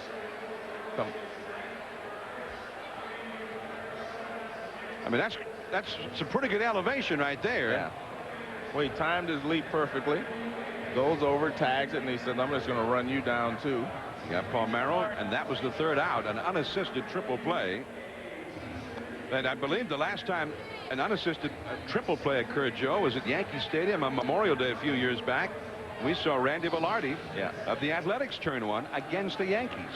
Velarde was with Oakland at that time. So they've only been, I don't know, 11 or 12 in the history of the game. Well, the interesting thing there is how do you decide? They did not cover second base. That's why that play worked. I mean, otherwise you would have had for Kyle going to second base to cover on the double steal, and that ball would have gone in the hole. But they had decided that they were just going to go to third base on the throw, and it allowed him to stay in your position. Now watch, if he goes to second to cover while he's stealing the bag, then, you know, it's going to be, it wouldn't work. So he doesn't move. So he starts to lean. And that's an excellent job there for Carl not to take off for second base. A lot of times, guys steal and they take off for the bag without waiting till the ball passes the hitter. But a great job there for Carl, and that's after he didn't cover the bag on the play before. Well, it would have been interesting if he had swung and missed, because Vinny Castilla did not go over to cover third. Well, it was going to be a stolen base. I mean, you're going to have runners at second and third, and that was going to be it. You know, one of the unassisted triple plays occurred back in the 20s that ended a game. Johnny Noon, the first baseman, turned an unassisted triple play for the Tigers against Cleveland. That is the first unassisted triple play in the history of the Braves, and that's a long history dating back into the 19th century. And that's a called strike to Robert Fick. The Johnny Noon got a triple play on a line drive. The runner's going, moved to his right, caught the liner, tagged the runner heading to second, then ran over and tagged second and got the runner who had headed for third. The shortstop was calling to him to throw the ball, and he ran right by him and said, "I'm running right in to the Hall of Fame, brother." Johnny Noon always said that story was not true, but it's a pretty good story. Now here's an update with David Lloyd. All right, guys, we don't have an unassisted triple play. I do have a Phil's Giants highlight. Marquise Grissom into the gap in right center. That'll bring Jose Cruz Jr. around as Marlon Byrd has problems. The Giants with a 5 spot in the third. That's all they get. That's all they need. Kevin Correa picks up his first major league win. Yeah, Jason Schmidt was supposed to have started with the Giants today. He's had some tendonitis problems near his right elbow and was scratched from that start. Correa brought up in the minor leagues, and his first major league start apparently pitched extremely well. Javi Lopez rounds out to Edgar Renteria, out number 2. Well, the Giants are just, everything's going well for them. Whomever they put in there to pitch, I mean, they pitch well. I mean, they brought guys out of the bullpen, and they have, you know, pitched well. So everything's going well for them. Well, Correa is the 4th rookie starting pitcher to win a game for them this year. They have had 2 rookies in their rotation the whole season, virtually. Well, you have to give Felipe Alou a lot of credit for keeping that unit, making everything work and mesh there. On one to Vinny Castilla, who has hit a comebacker, and then he was robbed of an RBI hit back in the 4th inning by Eduardo Perez.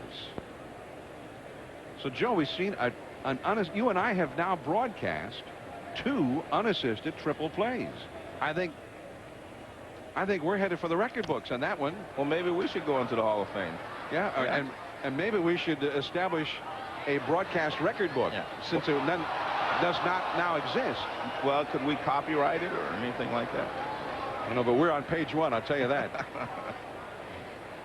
I mean, the unassisted triple play, it's hard to imagine anything being more rare than that. Right. Cal Ripken once had a chance to get one against the Yankees. He caught a ball near second, stepped on second, and Don Mattingly was running to second. And Mattingly stopped about 6-7 feet from Cal. And Cal could have run after him and still tagged him out. It never entered his mind. As soon as Mattingly stopped, Cal took the ball out of his glove, threw over to first. And I asked him afterwards, I says, "How come you didn't just go after and get the unassisted triple play?" He says, "Well, it never even occurred to me." I'm sure it didn't. That's the way Cal played the game. Bo Hart throws out Castilla. It's a quick inning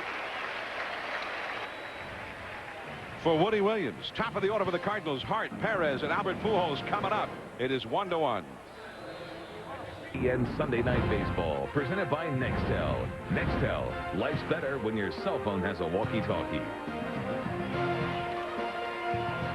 There's the Cardinals Hall of Fame commemorated up in the upper deck. Dizzy Dean. They got Gabby one. Hartnett. They have one first name guys. Gibby, Dizzy, Stan. I mean, you know, Ozzy. Yeah, that's Stan the man. Lou Brock. Rogers Hornsby. Red Schoendienst. Kenny Boyer. And Jack. Yeah, for Jack Buck. Gussie for Gussie Bush. This is Bo Hart trying to get the Cardinals going here. They only have 2 hits against Horacio Ramirez. Ramirez has been slumping lately. But, you know, when you get a triple play, that can get you out of the slump. That's a base hit for Bo Hart. Joe Morgan talks of hitting with Albert Pujols before the game. Here's a piece of that. You start towards the pitcher. What is your goal? I think, first of all, I want to stay back. Okay. I want to use my hands because when my hands are working good, that means that my lower body is working good. Okay. But if my hands are all over the plate, my lower body is going to be all over the plate. That's when you start jumping. So before you think you're jumping in the ball, you need to watch where your hands are. Okay. And that's what I try to do. It doesn't matter who's throwing out there. It could be throwing 100 miles per hour. The more harder they throw, the more concentration and relaxed that I am, because I know that I'm going to create some bat speed with my hand. And I always try to get good pitch and just flow. I don't want to hit a swing hard where I can break my bat or something. I want to, you know, just put a good swing, attacking the ball, just see the ball and hit it, just try to get on top every single time. And I try to do every single time. It doesn't happen. But that's my approach that I take every day out there for at least 4 or 5 at-bats if I'm going to get it that night.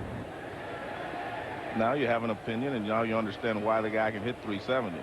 He has a game plan when he goes to the plate. Eduardo Perez, the hitter, with Albert Pujols on deck. 1 ball and no strikes to Perez, who has walked and grounded out to short, hitting .349 for the year against left-handed pitching. Cardinals only have 3 hits in this game. Bo Hart, the runner at first. High and tight, 2-0. John, I want to make one other point that he made in that conversation. He said, the harder they throw, the more relaxed I become, so that I can be quick with the bat, not harder. And a lot of guys, when you see a guy throwing hard, you see him just gear up and really swing hard. And that's when you lose your quickness. So you relax, as he said, the more harder they throw, the more he relaxes and the quicker his bat is. Perez fooled on that changeup. 2 balls, 1 strike. But that's not easy to do now. You have, you know, to be able to relax when a guy's throwing 95+ miles an hour. Well, it's almost as if you have that blending of great ability, right, and the work ethic and intelligence, right, and understanding of himself as a hitter. I mean, there's humility in that as well. Definitely. 2-1 the count. Got inside on him that time. Perez fouling it back. 2 balls, 2 strikes. By the way, the unassisted triple play, which we saw in the 5th inning, turned by Rafael Furcal of the Braves, was the 11th in the history of Major League Baseball in regular season play. And you and I have broadcast 2 of those. 2-2. He struck him out. So Perez is gone, and here comes Pujols. And the Braves have done a great job with Pujols in this series. He's only had 2 hits in 10 at-bats, and he has not had an RBI against Atlanta this year. Man, this is the 6th game between the 2 ball clubs. Well, they've been in and out on him both times. First time they got him out away after pitching him in. The second time they got him out in after pitching away. We'll see how they start him on this at-bat. That's a high foul. Well, they started him in. So that's what they're doing. In, out, in, out. And they started him in here. And we'll see if they go away with him and try to get him out away in this at-bat. All you have to do is make a guy conscious of the inside corner, and that normally opens up the outside part of the plate. But with a guy like Pujols, who hits the ball the other way, that doesn't always happen. Back inside again. Deep center, but not deep enough. The crowd excited, but Well in front of the wall, Andrew Jones in right center. Again, they're pitching him so well that they're keeping him off balance. Because this is a pitch, if they'd have thrown him this pitch early in the game, I guarantee you he would have drilled it. See, that ball's in the middle of the plate almost. But because they've come inside, and I think he could feel Javi Lopez inside again there, that ball wasn't inside and he didn't get to it. Pretty nice level swing. Yeah, but they're doing a good, like you said, they've done a great job in, out, you know, even though some of the calls may have gone in the pitcher's favor, they have had a game plan of pitching to him, and they've been successful with it. Now Scott Rowland, a leadoff single by Hart in the inning. The pair has struck out. Pujols has flied out. Hart is still at first. And remember, Pujols has a 23-game hitting streak on the line, and he definitely has one more at bat. He is 0 for 3 tonight.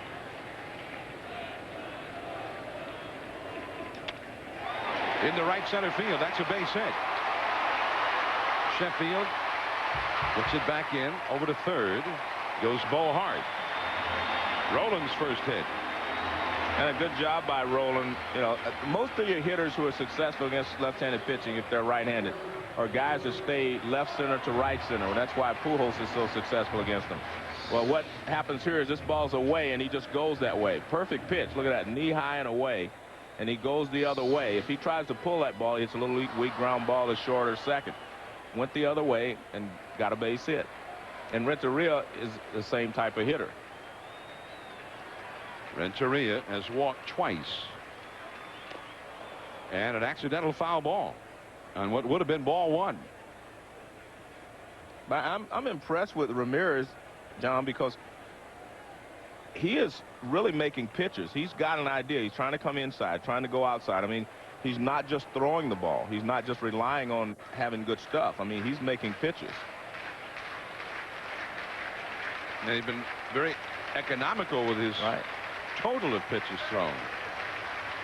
One strike to count. Chipper Jones waiting for it in a little bit, and that is the inning. So the Cardinals with 2 hits, but no more scoring again. On to the 7th inning, 1-1.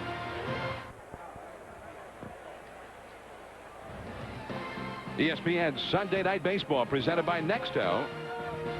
And it is 1-1. The Cardinals and the Braves, 2 ball clubs who could well meet again in October. The Braves seem almost assured of being there. For the Cardinals, they've got a lot of winning yet to do. They're in a tight 3-team race in the National League Central. And they were not helped tonight by seeing the Braves turn only the 11th unassisted triple play in the history of Major League Baseball regular season play. Woody Williams was the hitter with Matheny and Palmeiro at second and first respectively. All right, right here is Castilla. If you square around the bunt, he's going to come in a little bit. That allows the guy at second base to steal second and stay behind him. And I thought this was a play that they might work. You see right there, they're going to be able to steal the base because Castillo can't get back, but the line drive, and it's a triple play. Horacio Ramirez thrown out by Bo Hart. Ramirez is now 0 for 3. This is a play that Frank Robinson and I used to talk about. First and second, you have this hitter square around. That allows the runner at second to steal the base. But they try hit and run in this situation. They were going to be able to steal the base. If that pitch is outside or he swings and misses, the Cardinals would have ended up with runners at second and third. Instead, he hits a line drive, triple play, inning over. So now here comes Furcal. By the way, this was not the first unassisted triple play in Braves history. The first in Atlanta Braves history. But back in 1923, the first time an unassisted triple play was ever turned in the National League was turned by the Braves shortstop, who at that time was named Ernie Padgett. Ernie Padgett, back in October the 6th, when they were the Boston Braves. He turned it at Braves Field in Boston against the Phillies. Well, then that's the first Atlanta Braves triple play. Well, I mean, the Braves were also then the Milwaukee Braves and the Atlanta Braves since then. You're pretty, you know, in theory, you're correct. I said the long history of the Braves. Oh, you're right. To the 19th century. In fact, I don't even think I put it that. I said in the long history of the Braves, which goes back to the 12th century. I fudged a little bit on the dates.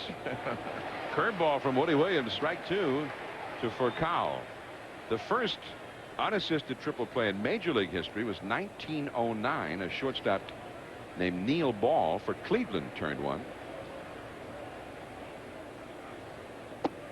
That curve misses. 2-2. Johnny Noon, a first baseman, turned one for Detroit. 1927, the play that I was talking about. Johnny Noon lived in Baltimore and lived to be in his mid-90s.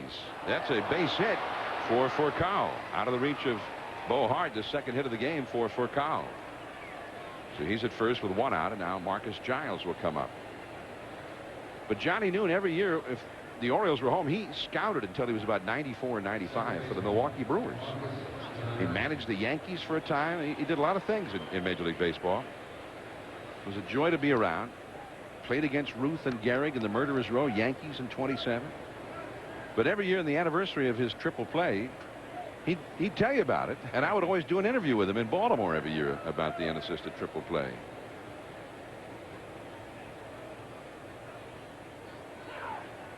All right, now this seems like a stolen base moment for Rafael Furcal in a tie ball game. 1 out. He's stolen 18 bases this year. He's only been thrown out twice.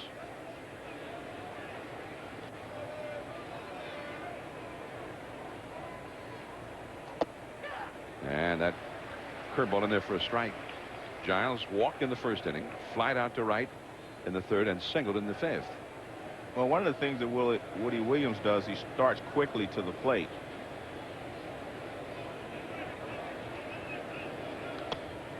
And that's a foul out of play. He doesn't have a lot of wasted motion in delivering the ball, so he doesn't give you a lot of time to run. So you just really have to time him and then get a good jump. But Matheny is a great throw. Gets rid of the ball in a hurry and gets it strong throw off. I mean, you got to be one of the toughest catchers against whom to steal a bag in the league. Yeah, I would think now, though, with the count 0-2, you do not steal. But I would also think that, you know, if you're Woody Williams, you might throw a pitch up and away to give Matheny a better chance, just as a waste pitch like that, and he didn't get it far enough away. Cut off by Cairo. He's thrown into second. He'll hold Giles to a single as Furcal goes to third, and now Sheffield is coming up. Well, an 0-2 pitch, you can't let the guy hit, you know, get a base hit in that situation. Woody has thrown the ball so well tonight too, but that's a mistake. No balls, 2 strikes. See, the catcher set up off the plate outside. That's where it's supposed to go, but he gets the part of the plate, and Giles able to get on top of it and get a base hit. 0-2, you've got to get the ball away. I think they were trying to get it away in case Furcal was trying to steal. Well, a big ball game for the Cardinals, trying to keep pace with both the Cubs and the Astros in the Central Division before they head out on the road. They're going to Pittsburgh and then Philadelphia immediately after the game tonight. But Woody Williams is now at 115 pitches thrown in this game.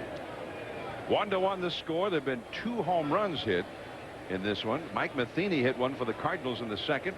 Sheffield went deep in the fourth. We've got a clock on these 2 homers. Matheny, a high soaring fly ball that Chipper Jones almost caught. That took 6 seconds. Now Sheffield, a line shot. 3.5 seconds, and that's into the hands of the fan out there. Probably over the wall a little bit more quickly than that. Well, it's a tough position to be pitching in because Gary has hit the fastball, he's hit the curveball, and he's hit them both hard. So how do you try to get him out? You've got 3 hits for the game. Curveball. He tops it foul. Well, if he'd hit that ball fair, that would have gotten Furcal home. Sheffield hitting .334. He has 90 runs batted in. Well, he has a lot of confidence because that was a good curveball. He just attacked a good curveball. Normally, you don't do that with a runner at first and third. You try to get a pitch that you can drive or at least get to the outfield. That was a great pitch there by Woody Williams. Deep into left center. Palmeiro.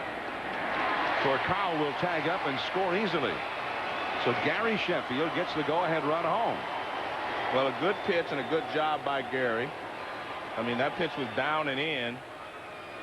and he got enough of it. He got the bat on it and drove it deep to center field. And I'm not sure he wanted to throw a strike with this pitch. Let's see where the setup is. Yeah, he wanted to throw a strike, and he does. And Gary does a good job of elevating it and getting it to the outfield. You see that ball was inside. He pulls his arms in a little bit to get to it. Watch this. See, it's inside. He pulls them in, and that's really why he didn't hit it out of the ballpark, because he was a little late there. Now, Chipper Jones, curveball in the dirt. Matheny keeps it in front of him and keeps Giles at first base. Well, I mean, Gary Sheffield's been doing the whole thing offensively for the Braves tonight. He's had 3 for 3, and he's driven in both of their runs. They lead 2-1. Well, you said at the beginning of the telecast that, you know, he was an MVP candidate, and I think that's definitely what he is. And as we've seen with K-Zone, he's been a little bit off with a couple of pitches here that has cost him. Yeah. One to Giles, one to Sheffield, and I mean, he's now at 119 pitches thrown. Well, the Giles pitch was the one that hurt him, because 0-2, I mean, you can nibble a couple of times or try to get him to chase something. Instead, he threw a strike and gave up a base hit. Chipper into left field, and Cairo's got it. But the Braves have gone ahead.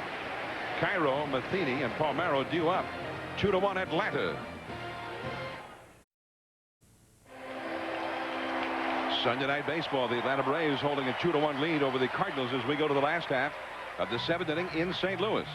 Now tomorrow night on ESPN, quarterback Donovan McNabb and the Philadelphia Eagles will take on Aaron Brooks and the New Orleans Saints.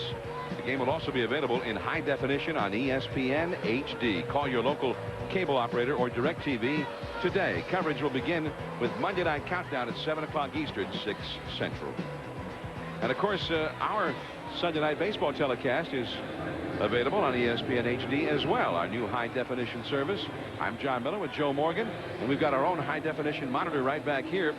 You see a much clearer picture and a much wider field of view. So in fact, on that triple play, you can see the whole thing developing, all the bases involved, as you can see it right here with 2 men on for Carl Cotter, third base, second base, the whole play unfolding right there in the high definition format. It's all made possible with the help of Phillips and Best Buy. For more information, contact your local cable operator or satellite provider. It's almost like being at the game.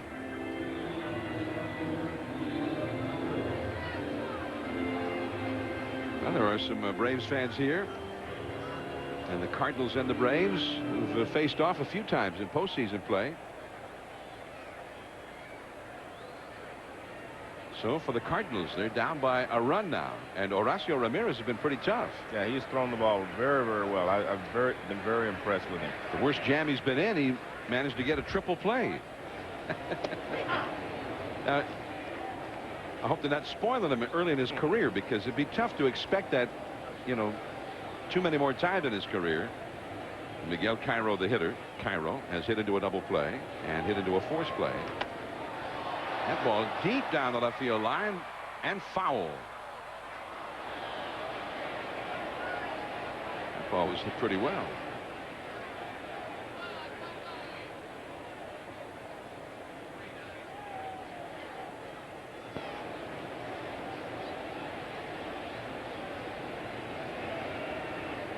That's where Mark McGwire hit home run number 62 that broke Roger Maris's single season record at the time. 1-2 to Cairo. Pop up, and Kyle's going for this one. I believe he can only get one man on this play, and he gets him. Another nice pitch there by Ramirez. He hit the ball out foul, so he comes back with a high fastball in again. He hit a home run. He comes back with a high fastball, and he's late on it. With 2 strikes, you have to wait just a little longer to make sure it's not a breaking ball or a changeup. And he snuck the fastball by him while he got on him. Mike Matheny has homered and singled. He takes a called strike. Unassisted triple plays. Joe and I were there. The last unassisted triple play, which was 3 years ago at Yankee Stadium. Randy Velarde of the Athletics. The last time there was an unassisted triple play in a National League game, that's a foul out of play, 0-2, was 1992. And Mickey Morandini of the Philadelphia Phillies got the unassisted triple play. Before that, in the National League, there had not been a triple play unassisted turn since 1927. Jimmy Cooney with the Cubs, a shortstop, turned one. 1 ball and 2 strikes. John Valentin of the Red Sox, he had an unassisted triple play in 1994. And before that, in the American League, there had not been one since 1968. Ron Hansen of the Washington Senators turned one. 11 all-time in regular season play, and one in the World Series. Bill Wamsgans of Cleveland got one in the 1920 World Series, which I believe that you and I did not broadcast.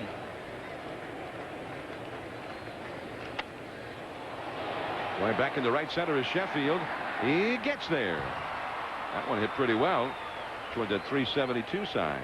Good job by Sheffield. I mean, he got a good break on it, went hard all the way, and then slowed down.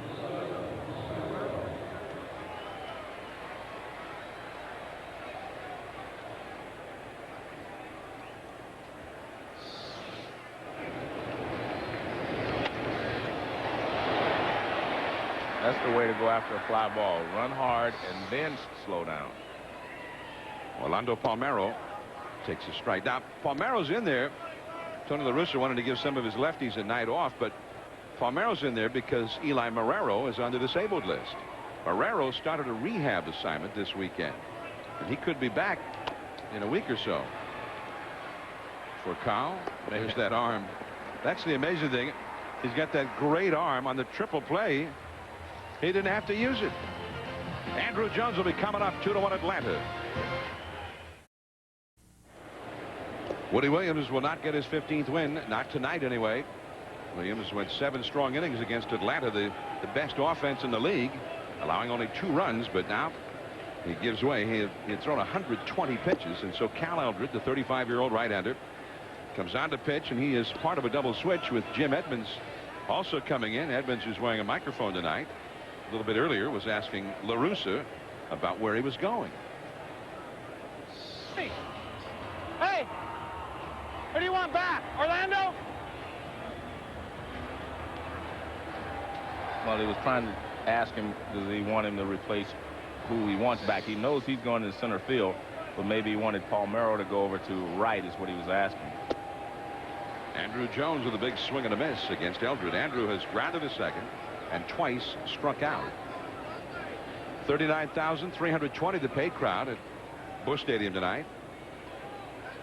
These 3 games here over the weekend played before about 134,000 fans. 2-1 the count. Well, that was about one of those 40-foot curveballs right there. You don't see that too often. I mean, if it bounces and it's in the strike zone, I think that should be a strike. Well, John, it's hard enough to hit a baseball without hitting the one on the bounce. Well, there would be you could have a lot of guys who become specialists at those one-hop strikes. Well, I guess Yogi and a couple of guys have hit balls that bounce. We saw Ichiro do it. Ichiro can do it. Yeah, we saw him when he was in Japan. So he right there, he'd be one of the guys it wouldn't work against. See, I'm always thinking of ways to improve the game, Joe. Pujols over to Eldred covering, and there's one away. Tony La Russa, Bobby Cox, 2 veteran managers. They managed against each other for the first time 21 years ago. Tony La Russa talked to us about Bobby Cox. Just starting out in Chicago, and Jim Leland was on the same club, and we were both trying to understand what the big league coaching and managing was all about. You know, so we would really analyze the teams we played against, and they were really outstanding managers in the American League. I mean, famous managers you recognize by their first names. And so when the game was over, we'd always sit around and talk about, boy, so why'd you think, you know, try to understand it, you know, and really admire the work they did. It wasn't very long before we both said, you know, this guy Bobby Cox, he's young and but he does as good a job as anybody. And I agree with that 100%. A lot of times people say, well, you know, he has good teams in Atlanta, and that's true, but he still manages well. He lets the players play. And he reminds me a lot of Sparky Anderson because he lets the players play, and therefore he becomes a player's manager, so to speak. And I was at Cooperstown, the Hall of Fame, a couple of weeks ago, and Sparky came up to me. He said, you know who the best manager is right now? And I, of course, had my own ideas. But Sparky said Bobby Cox, and I said, okay, I won't disagree with you. He said the reason for that is because, yeah, he has good teams, but he doesn't mess it up. He said he does all the right things to get the most out of those players, and that's what's important. And that's the way Sparky was. He got the most out of his players. It's not so much all the time about X's and O's, but it's about getting the most out of the players that you have. And he said Bobby does that as well as anyone, so I agree with that. Well, if Sparky's saying it, yeah, I'm not going to argue with him. Well, years ago, he told me Earl Weaver was the best manager. That's when, you know, Earl was managing and Sparky was still managing in the Reds. He said, and I said, why? He said, because every year he gets a different team and he wins with those teams. And that's basically Bobby Cox is winning this year with a different type team than he had before. Renteria throws out Robert Fick, out number 2. Well, the all-time list of wins by managers, La Russa is number 8, closing in on 2,000. Bobby Cox, number 12, closing in on 1,900. So they are up there on the list of legendary managers. And, you know, I was trying to think, you know, La Russa said, you know, back in the American League in those days, the early 80s, late 70s, and there were famous managers in the American League that you knew by their first names. And I was trying to think, well, let's see, Earl. Right. Earl Weaver. Billy. Sparky. Sparky was in Detroit at that time. And Billy Martin. Right. Billy. Yeah. And you said those names in baseball, there was no question as to who you were talking about. Correct. And that's going to go back out of play. But I think over the years, you know, Bobby Cox has not ever been given the credit that he deserves for what he's done. And a lot of it stems from the fact that they've won 11 division championships. They're about to win their 12th in a row, but they've only won 1 world championship. And I think that's the thing that holds him back from everybody saying he's a great manager instead of just the people that know that says he's a great manager. Whitey.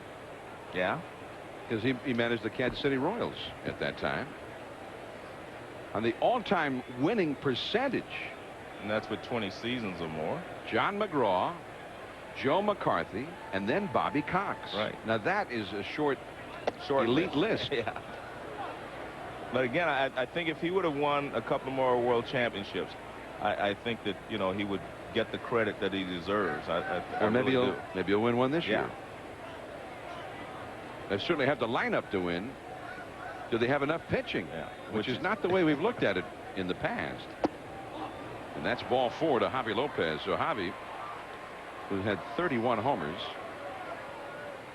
gets his second walk of the night. John Smoltz, he's why you don't want to be trailing the Braves late in a ball game. He's had 42 saves this year, and he'd been on all of Bobby Cox's teams. He predated Bobby Cox. You know, I mean, and people talk about, well, Bobby always has good teams. Well, they weren't good when he first took over. Correct. I mean, they'd been bad for a long time. He actually, as a general manager, brought in some of the players that became part of the winning Atlanta clubs. I think this team turned around when they got Fred McGriff that year. 1993. That turned this whole thing around for them as far as I'm concerned. Then I thought they elevated themselves and continued to get better. But they had already won in 91 and 92, right? Yeah, but they were, I think it was just the teams they were playing against. They weren't as good. But I think now, after that, they continue to get better. Scott Rowland gets Vinny Castilla on the force out.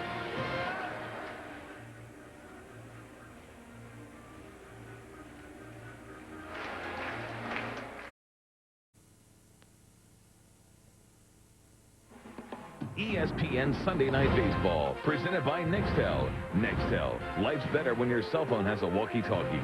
And in part by Subway, fresh-made sandwiches on fresh-baked bread. Subway, eat fresh. 2-1 Atlanta. Last of the 8th inning. I'm John Miller along with Joe Morgan, your Sunday night telecasters. And here comes Jim Edmonds up for the first time. He entered the game as part of a double switch in the first half of this inning. A left-hander versus a left-hander. Edmonds had been struggling.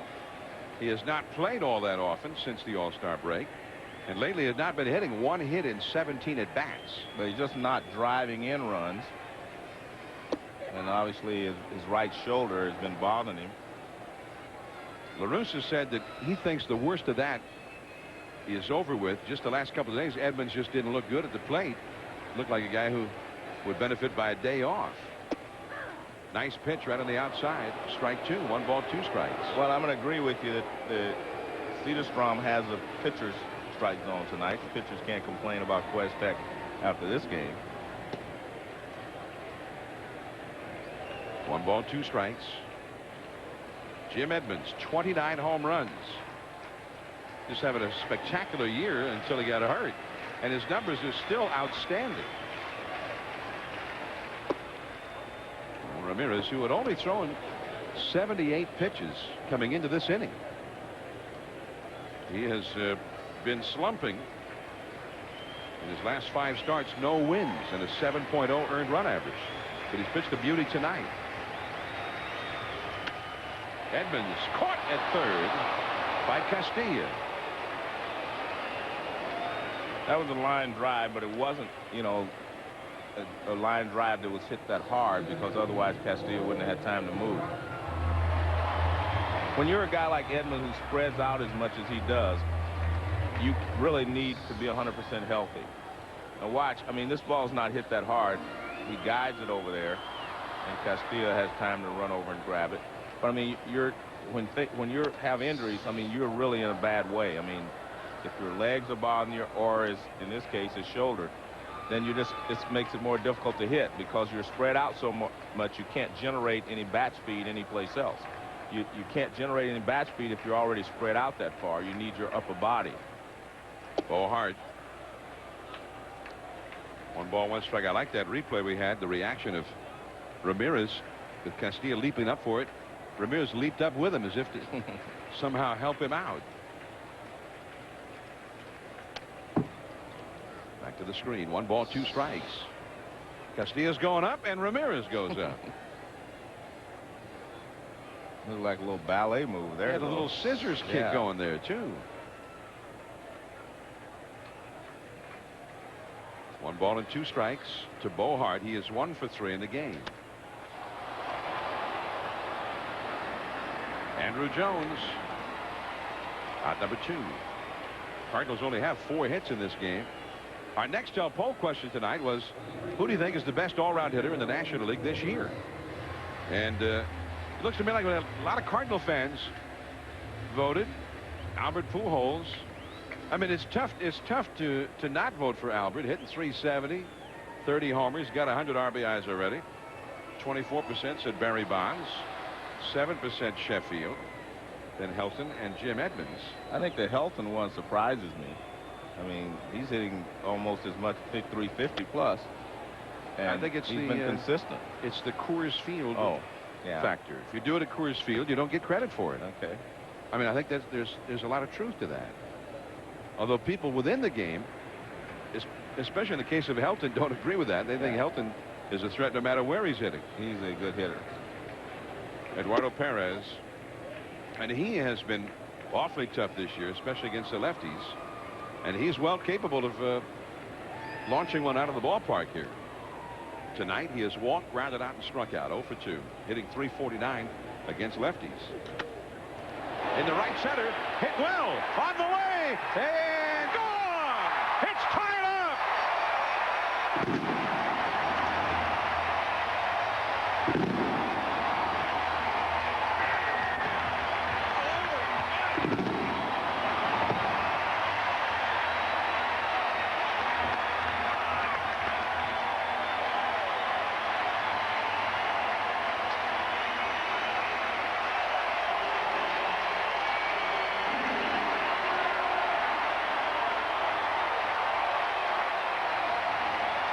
And Bobby Cox with Albert Pujols coming up is going to go to his bullpen, maybe at least one man too late. And a curtain call for Eduardo Perez. The Cardinals had not had a base runner since the 6th inning. And Perez with a bolt of lightning into the bullpen to tie it up. Well, this looks like his father. The ball away, he just goes the other way. And the ball is definitely off the plate outside, but he's going that way, and I mean, he has power in all directions. That was Tony Perez, his father's gap, right center field. So Pujols is coming up. Smoltz in from the bullpen. It's tied up. 0.78 ERA to Albert Pujols. And he starts him with a hard slider, and that is ball 1. And Pujols is 1 for 5 against John Smoltz in his career. There you see the numbers. 62 strikeouts in 57 1/3 innings.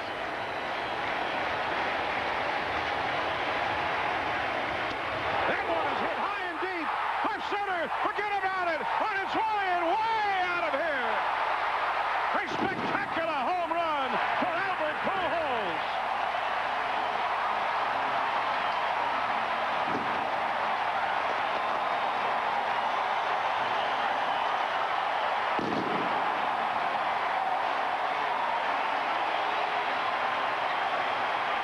And that is the way that Albert Pujols extends his hitting streak to 24. Well, I guess that's why he got most of the votes on the poll.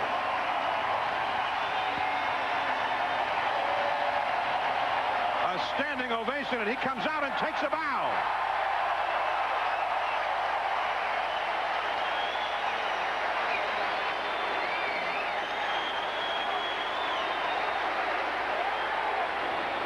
Now rolling, and that's a strike. Wow, talk about a dramatic moment against the man who's really been the best relief pitcher in the game. And they're chanting MVP. Scott Rowland, the hitter, and a pop-up. This is Julio Franco, who came in with Smoltz as part of a double switch. And the inning is over. But Perez tied it with a homer against Ramirez. And then Pujols. The fastball is pretty much in the middle of the plate. And when he hits it, I mean, there's no run allowed. Albert Pujols with an electric moment against John Smoltz, the great closer, to put the Cardinals ahead. And this just doesn't happen. Even with that fastball pretty much in the middle of the plate, it doesn't happen against John Smoltz. But he said, and that's what he was talking about earlier, he said, if I don't care how hard they throw, I just relax and make myself quicker. And you can see how quick he was on that fastball.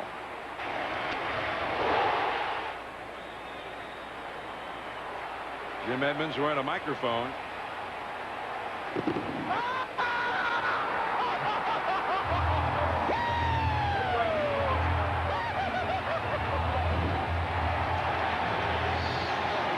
That's a pretty good home run call. So now Julio Franco to lead it off, but La Russa, because Isringhausen wasn't quite ready, gave him extra time to warm up, now makes the change.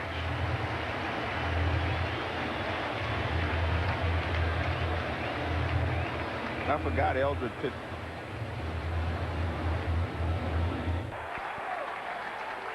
Busch Stadium has turned into the house of thrills. The Cardinals leading the Braves 3-2. Jason Isringhausen now apparently fully warm. And he faces Julio Franco and throws ball 1 inside. Isringhausen did not start to warm up until Pujols hit his dramatic home run. And they say Isringhausen had a hard time getting loose lately.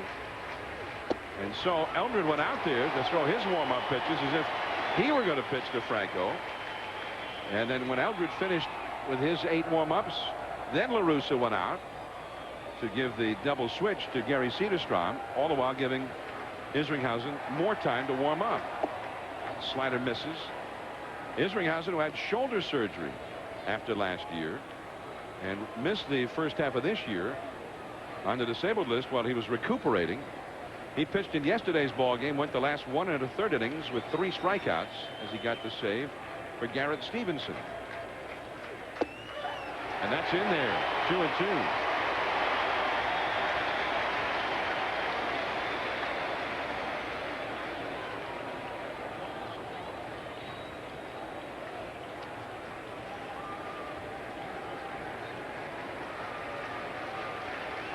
Two and two the count.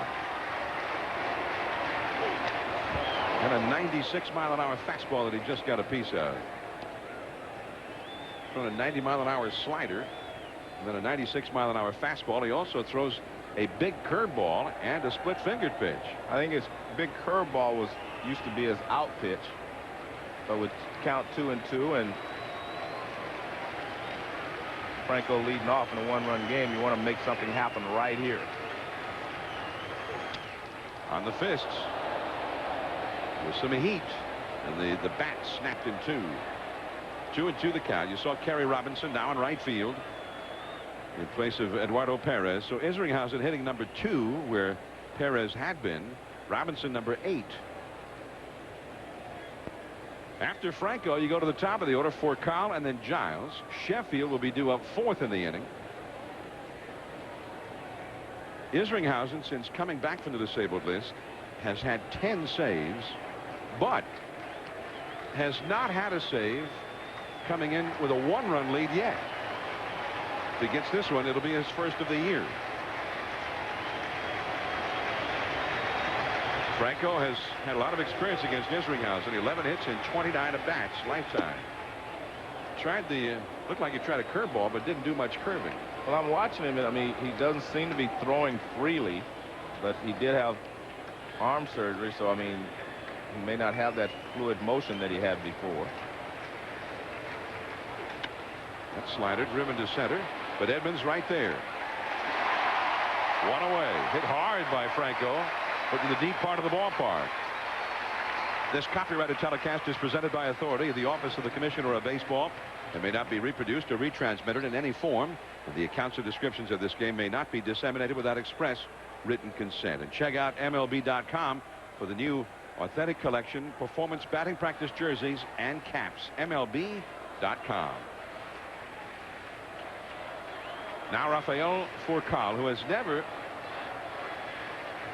gone to bat against Isringhausen before. And Giles, the man on deck, has never faced him either. Furcal's a guy you don't want to see get on the bases if you're the Cardinals, not in a 1-run game. And especially against Isringhausen, because he doesn't hold runners that well. All of a sudden, it's like Lou Brock or Vince Coleman, the way Cardinal fans remember him in a tight ball game late. The big curveball, and that's in there. Strike 2. Furcal has had a double and a single. He singled in the 7th and scored what was then the go-ahead run for Atlanta. 0-2 the count. Curveball, strike 3.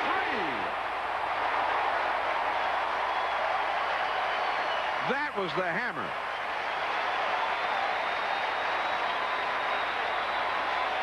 Well, the curveball has always been his out pitch. He has a good fastball, but his curveball was the one that the hitters always have in the back of their mind that he can throw. And look at that rotation, almost straight down. Beautifully thrown on the inside corner. Now Giles. Slider for a strike. Giles has been on base 3 times. A walk and 2 singles. He's just trying to keep the ball club alive to get to Sheffield, who would be next. Fastball misses. The crowd on its feet at Busch Stadium. The Cardinals had lost every game they played this year to the Braves until yesterday. They lost the first 8, and then they won yesterday. Ball hard. The Cardinals have won it. And they take the series from the Braves.